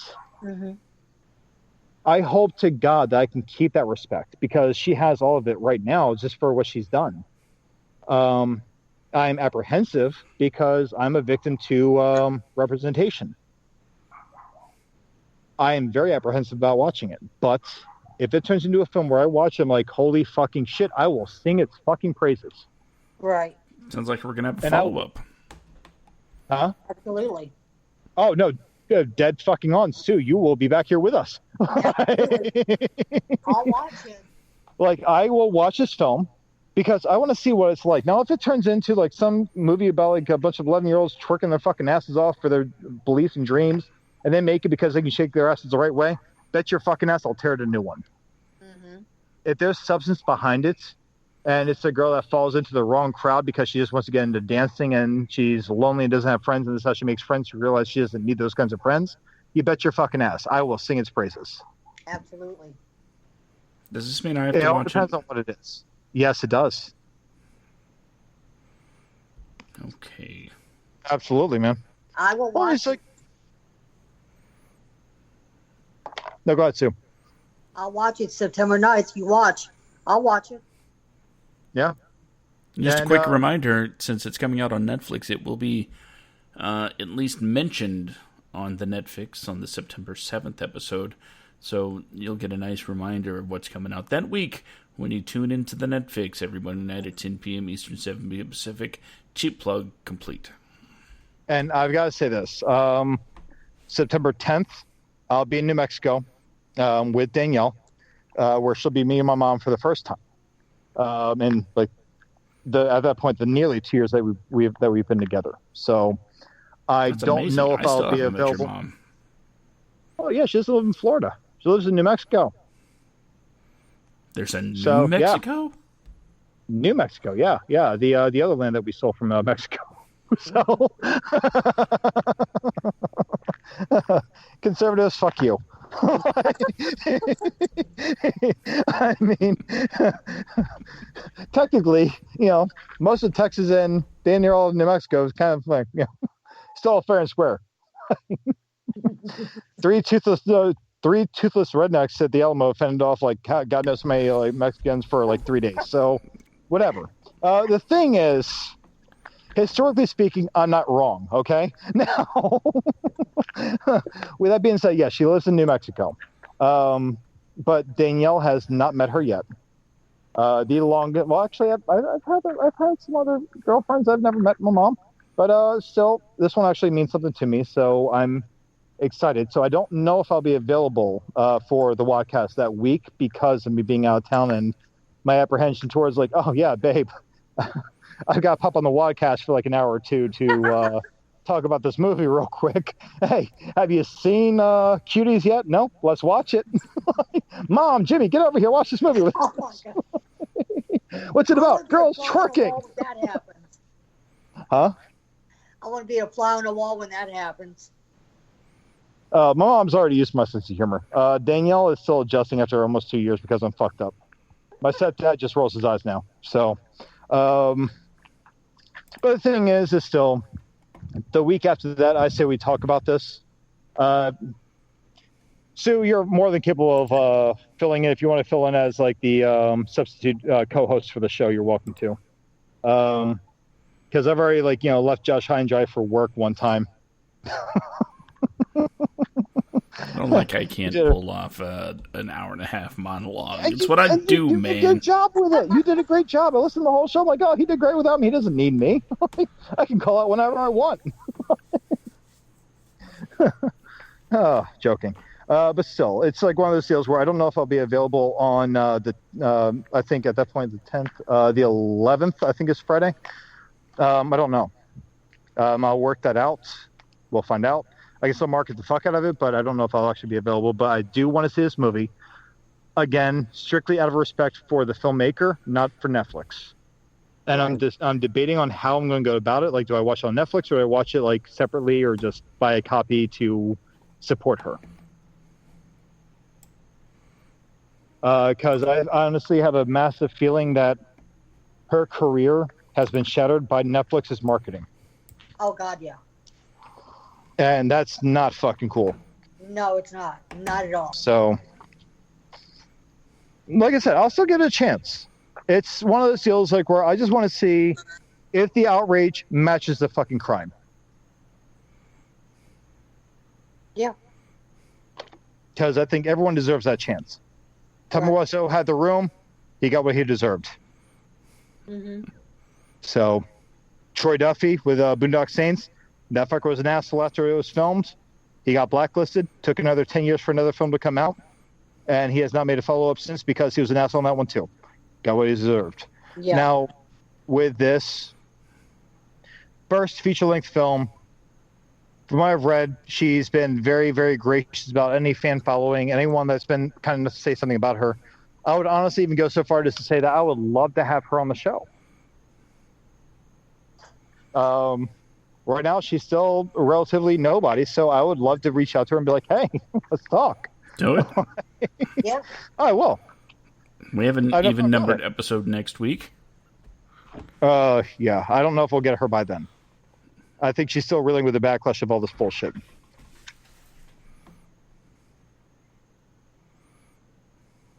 But I would love to have her on the show to discuss things. I don't know how fluent she is in English. Yeah, that could be an issue. It could be. Do you speak French? Oui. Yeah, neither do I. Yes, a lot of it. From History of the World Part 1. Pepe Le Pew doesn't count, okay? So... History of the World Part 1. No. Piss boy. So, Oui. Yes, a lot of it. Oh, Jesus Christ. But no, it's like this is something that I honestly feel like I would love to actually give her time to discuss this and try to bring some clarity to the much needed American populace, because I don't think it has really been given a fair shot.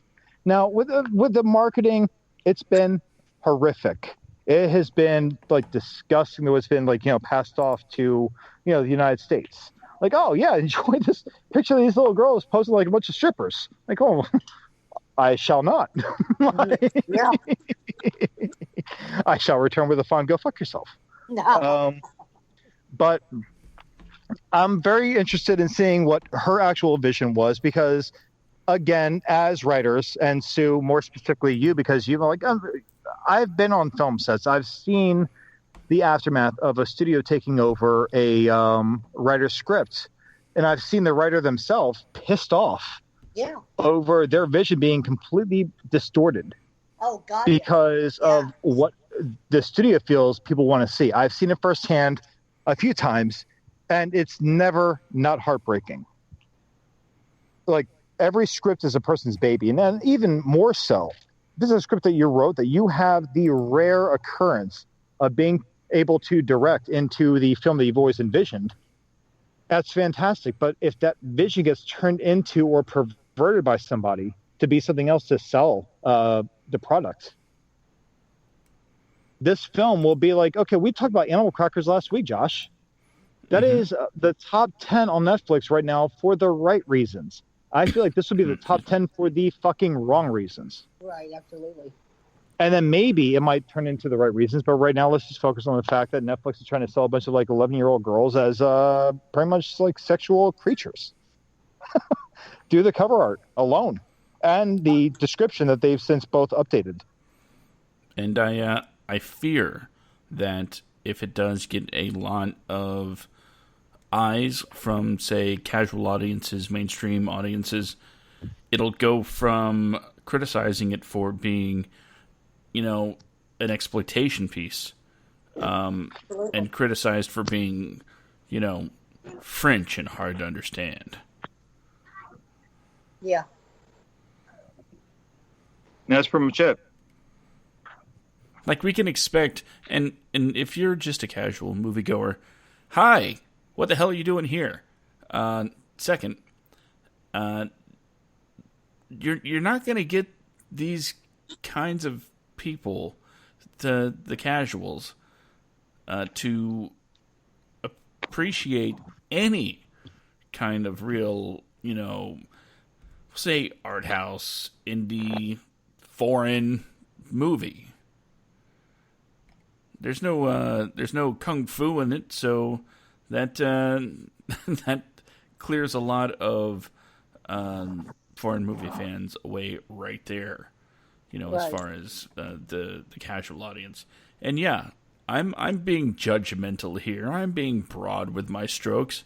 Why? Because as much as I love the MCU and the Marvel movies, they sell the most tickets, and they are the furthest thing away from anything resembling, a thought-provoking foreign film. We don't do foreign films well in America. No, we don't. No, we don't get. Like I said earlier, Starbuck. If you look at, let's just look at French and Japanese films. Okay, Japanese is famous in America for its horror films, right? So, yeah, especially now. What was it? Parasite, I think, was like the big film last year. It's Parasite. not a horror movie, though. It's not it's more like a psychological thriller kind of deal. But the thing is Parasite was labeled in America as a horror film. It's Korean, not, by the way. Oh, Korean. Well, either way. All right, so Korean. Parasite was actually a damn good fucking film. It was. Yeah, I love that movie. But I'm just saying, it was a good film. It didn't really get a whole lot of publicity outside of Facebook. Right.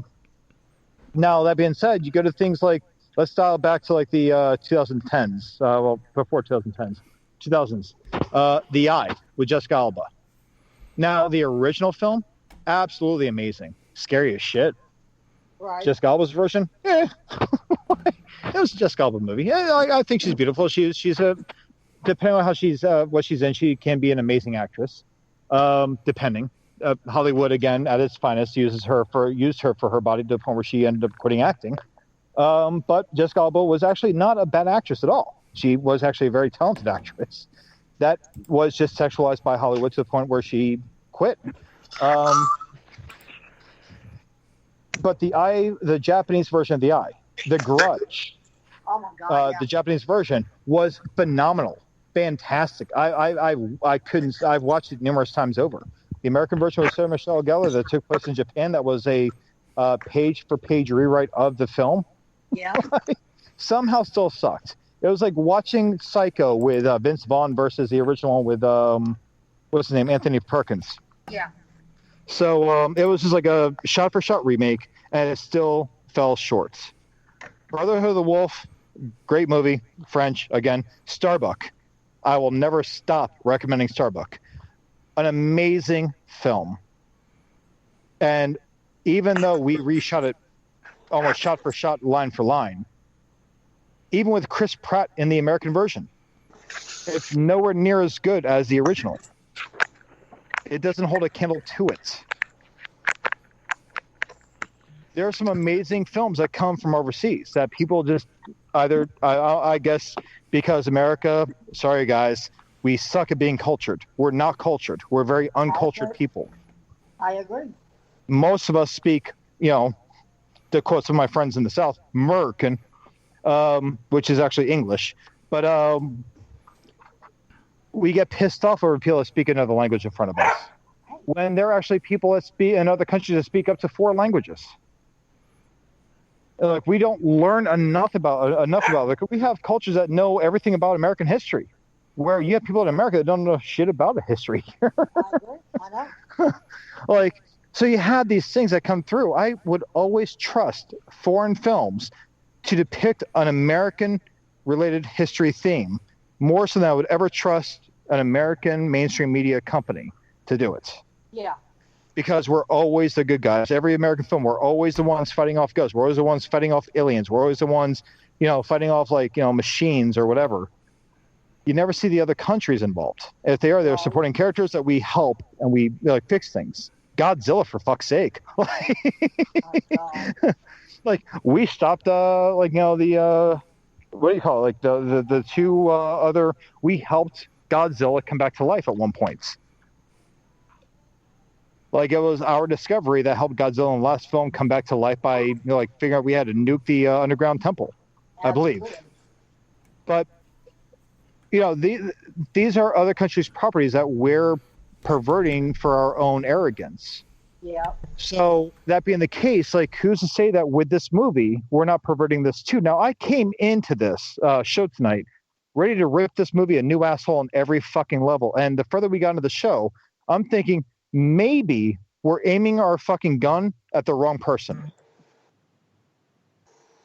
Like, I'm more than happy to watch this film. While apprehensive, I'm more than happy to watch it out of respect for the filmmaker. I agree. The studio itself that sold it on what it is can go fuck itself, especially Josh, since you posted up that poster, the original poster. This may very well be the next Kids with maybe at least one character learning their fucking lesson. Kids didn't have that. They were all self-destructive. The one person that was not self-destructive was Chloe, what's her name? And she got screwed by the guy that had AIDS. Never saw Kids. You never saw Kids. Neither have I. Oh my God, guys, homework. Not a great movie by any means. It's not fantastic. I mean, it's Rosario Dawson's first feature film debut. But Chloe Sevigny, I think, the secretary from American Psycho. The one that he aims the nail gun at the back of her head and then he tells her to leave. I forget her name. Chloe something. But she was in Kids. She played the character that got, okay. Spoiler alert, AIDS. But still. I'll give it a watch. I'll watch it. It's disturbing. And it's, well, I have a feeling you won't have a problem with this too, but it's profanity laced all the way through. Like this episode. That's out of respect because I don't have it. But still, it's one of those deals where this is a film that I honestly feel like, looking back at our conversation tonight, I think might have gotten the short end of the marketing stick. based off of the studio's desperation to sell, as opposed to be truthful with the audience, is something that I think that, well, I won't know until I see it. Maybe it's not like an inherently bad thing to show like a kid. Maybe it is. I don't know. I don't fucking know. If it's profanity, you know what? If you honestly think kids don't swear, you've never played a video game online. Yeah. Those kids are vulgar as shit. And then they start whispering when mommy comes in the room. True. I work with children on a daily it. basis. They say awful, awful things, all the way down to the youngest of the young. Uh-huh. I told a little kid online on, I think, Black Ops 3 that Santa wasn't real. Made him cry. But Santa because is real. Fucking shit. Huh? Santa is real. Not to that kid. Not when I was done with him. In my defense, he was being a prick. And I knew the one thing that could make him cry, and that was Santa wasn't real. And I think he's probably still a little scornful about that. So, little shit wouldn't stop modding online. So, I destroyed his hopes and dreams. But that's why I don't have kids. But the thing is still,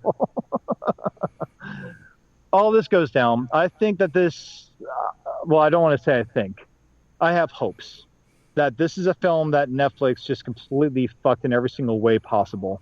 This woman probably is a very talented director and writer because she wrote and directed the whole thing.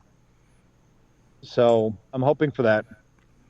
And I definitely would be very interested in a follow-up episode about it. Because I think that she at least deserves our respect to be heard as an artist.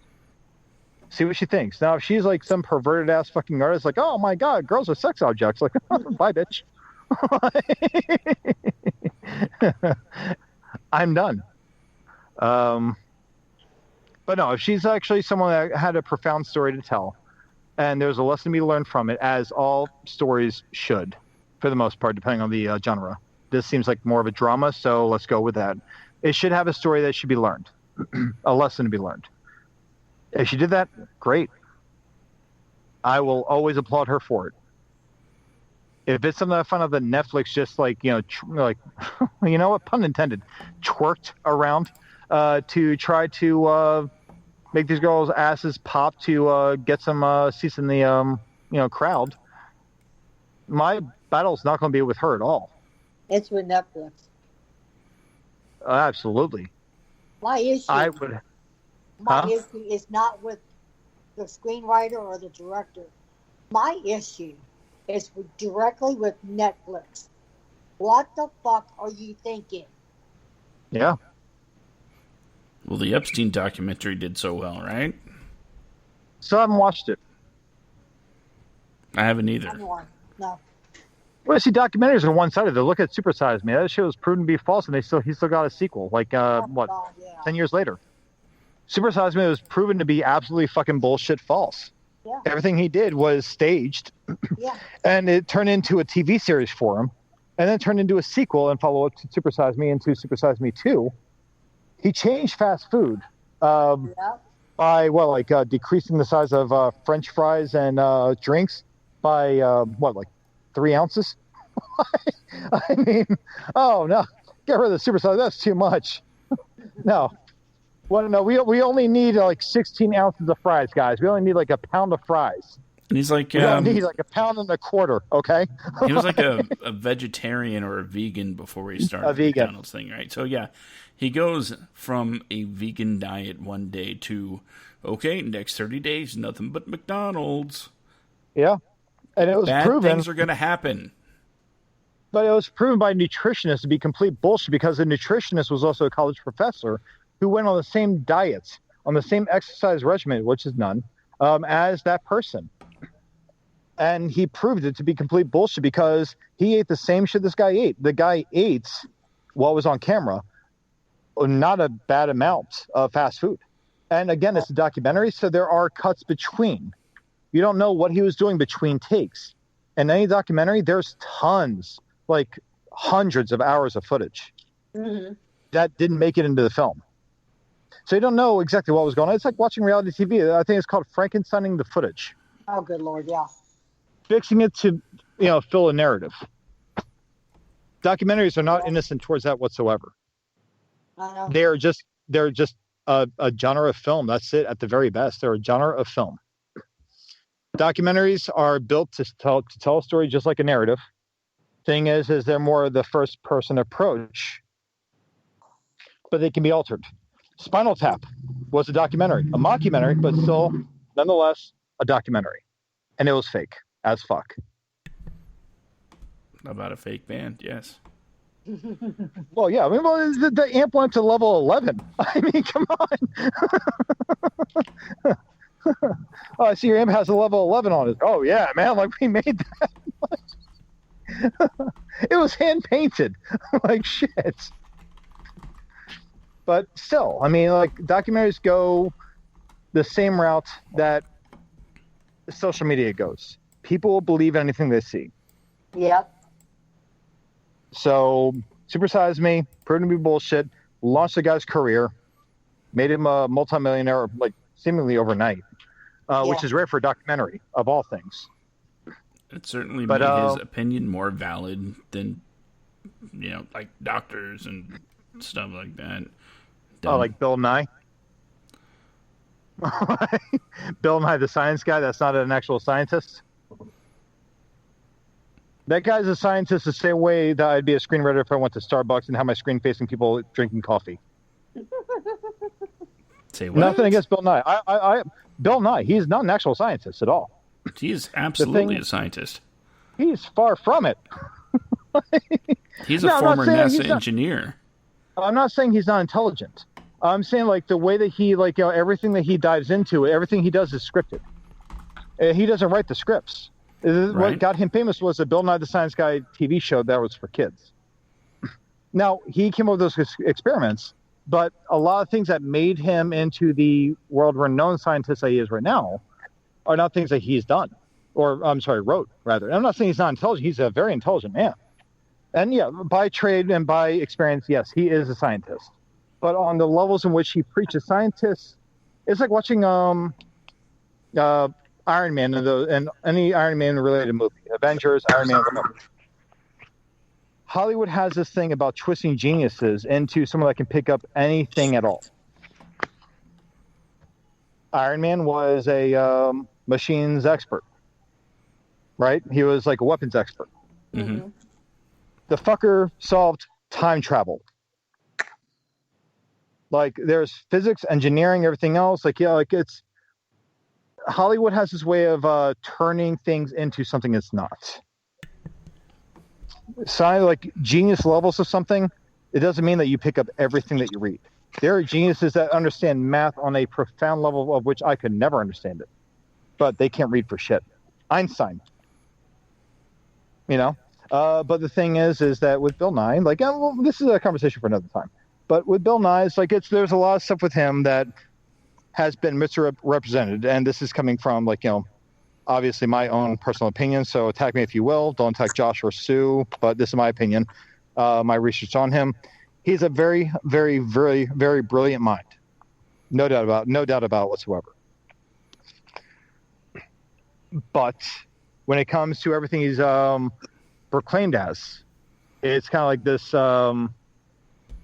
I don't know, saviorism that people give him. I don't know if it's even a word, saviorism. But it's like one of these things that they, like, hype him up as something that he's an expert on all levels of everything.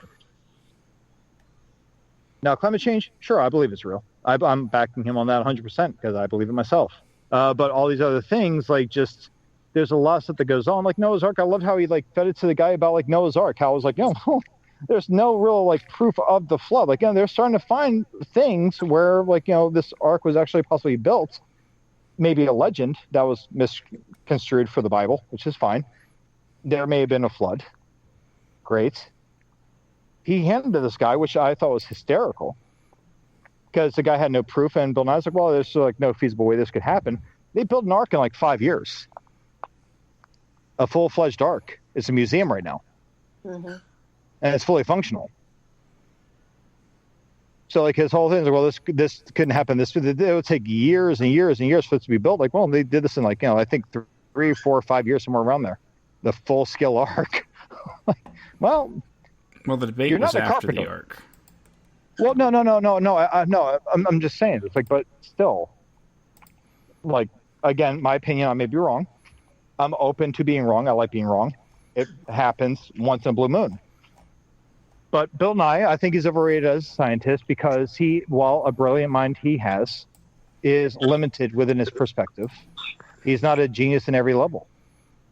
He's turned into this, like, and this falls back to my point, the glamorization that Hollywood has towards things. Sorry to come off the Bill Nye thing, because I think Josh, you and I could actually go back and forth like for hours, like we do in Back to the Future. With Bill Nye, much like with Hollywood, things become glamorized. Again, Tony Stark and Iron Man and the Avengers, he's turned into an expert of quantum physics over a night's worth of reading. Yeah. It's not how that shit works at all. You could be like a master professor that knows everything about something, genius level IQ. He reads something like, the fuck am I reading? The hell is this? Like Neil deGrasse Tyson? Yes. But, there are things where Neil deGrasse, like, he's another one that annoys me, just because of the whole, like, oh, well, in the movie Titanic, the stars were wrong. Like, fuck you, dude. Like, it's a movie. Leo DiCaprio wasn't on the boat either, okay? Hold on. With the stars thing, I am agreeing that it's a bit pedantic, but if there was ever a guy that knew what he was talking about, it's the astrophysicist. No, I'm not arguing that. I'm talking about nitpicking at this point. His like, point was James Cameron spent like $1 million making sure the China patterns were right on the table, something that nobody knew what they looked like really, because everybody that would have known is dead. But he would put so much detail into the smallest things on the ship, but didn't go out of his way to get the stars right. Which, by the way, he did fix for the DVD. I know. Then can I please say at that point, then, James Cameron, Kate Winslet could have moved the fuck over on that door a little bit, okay? Because that was proven to be bullshit too. Myth but you busted. Can't rewrite that, can you? Big ass door to the ballroom and everything else, and Kate Winslet's ass is taking the whole thing, and Leo has to die because, God forbid, he gets a little warm. They could have shared the door, James, okay? They could have shared the door. But no, get the stars right, buddy. That's cool. Well, there are diagrams above the door. I hate to break it to you, Brandon, but we've officially broken the record of our longest episode. I don't care. Let's just keep going. We're talking about the door right now, Josh, okay? To broadcast live, man. So you're cutting me off. You're cut off. It's making a good point about the door, but okay. No, it's up to 12 o'clock here. Yeah. It's only 9:15 here, so. Some of us have been up, for a long time. I've been up since 5:30.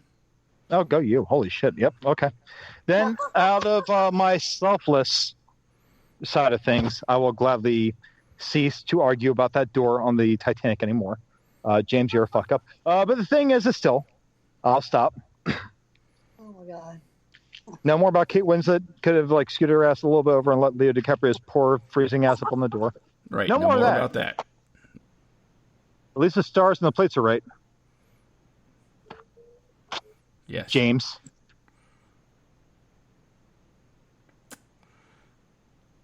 So, Brandon, why don't you tell everybody where they can find out more about the podcast?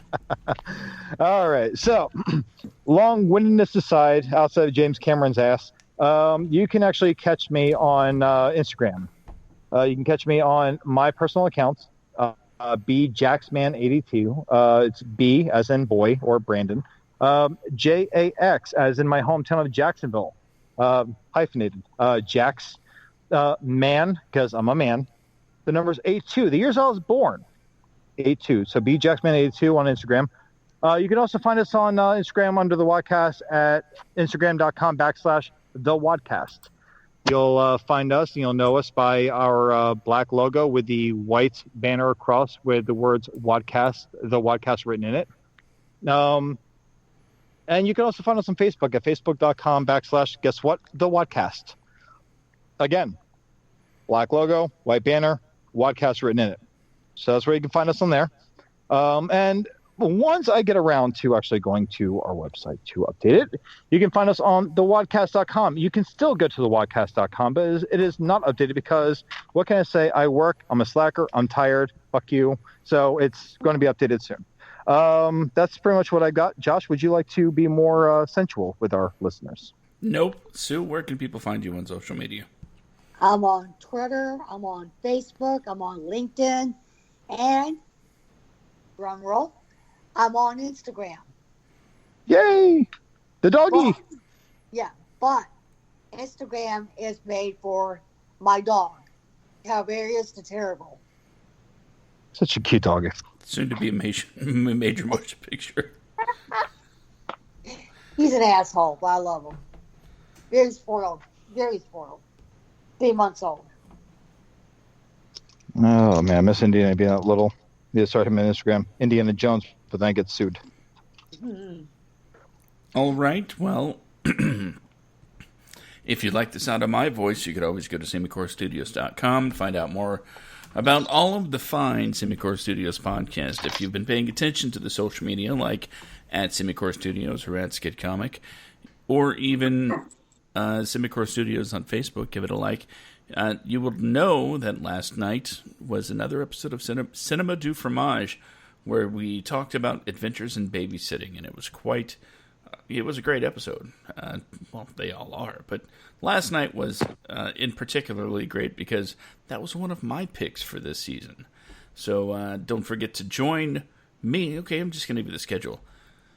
Monday nights, the Netflix, 10 p.m. Eastern, 7 p.m. Pacific, at semicorepods.com, or at the Facebook page where it's going to be streaming live on Thursdays, of course, Cinema du Fromage on indieradio.org, or I will share that at the Semicore Facebook page, and that's usually done video-wise. Friday nights, of course, the WADcast, writers, act, directors, everything between, the show you've been listening to for the last 2 hours, and Saturday nights, the Backstage Slam, big weekend for us because there is an NXT pay-per-view Saturday night, WWE pay-per-view Sunday night, and gosh, there's so much going on, it's going to be hard to cover it all. But, as always, you can find me on Twitter at SkitComic, at Semicore Studios, at WADcastPod to find out more about what's going on here in the world of the WADcast. Whew, that is such a mouthful to get through every time. That's yeah, you got it? Yeah, I think so. If you want to play some Apex Legends with me, Skit Comic on PlayStation. Oh my god. Anyway, I don't want to give people. I don't even give people my handle on PS4 because that's just like so vulgar itself. Should I? Yeah, sure. You didn't accept my friend request. You can go to hell. Well, I don't ever really log on to PS4. The thing is, here's the deal. I've got two. Okay. One handle I'm trying to... Are you done? Woman? God! Love you. No, the guys, here's the deal. I do have PS4. I rarely ever play. I've got also all the Nintendo games I could ever want, so I'm usually on the old school shit. But the thing is when I do play, I'm under one of two handles if I can remember what my handle is for my first accounts. My first account, Mom, if you're listening to this, I'm so sorry. My first account is Your Mom's My Fuck Buddy. It is I told you. I never thought that PS4 Network would ever accept it. But it is spelled You Are Mom's My FUK Buddy. because they don't accept profanity. So that's why I made that, and they accepted it. Bam, here we go. Turns out they thought it was an Asian name, which was hysterical.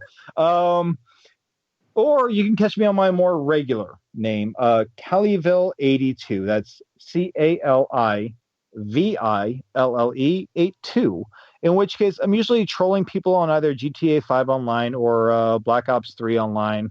Most likely prepubescent teens or prepubescent kids, rather, that I'm introducing revelations of the fictitious existence of any kind of Santa Claus or Easter Bunny or whatever if they piss me off enough. So, like I said, I'm terrified for my future kids. If they ever piss me off, I'll try not to do that. Danielle, promise. So, yeah, that's where you can find me. That's it. Okay, I guess it's time for that message to end the show. Can I do it this time? I'll be lovable. Let me try it one time. You take 10 minutes to do it. The music is playing. I will do it with less time. You have 30 seconds. Okay, 30 seconds. Guys, starting now? Yes. Starting now. Okay, great. Okay, so, everybody. Do not let everyone else dictate what you will and will not watch. Okay? Everybody deserves at least a shot to get their dream to happen, just like you do. Everything that you do, every obstacle you face, everything that you cannot do, is all because of your own choices. The only thing standing in the way of your dreams is always going to be you and the criticism you let to run your life. And that's all I've got. I think that's much more loving than the last time I gave it. And you only went over by 5 seconds. There we go. See?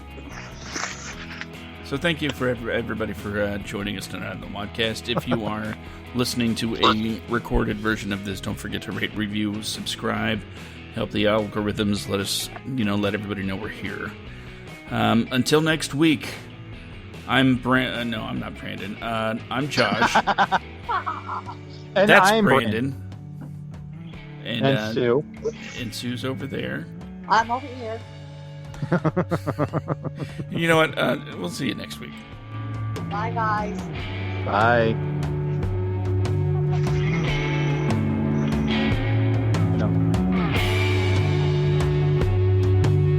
Is it over? Are we done?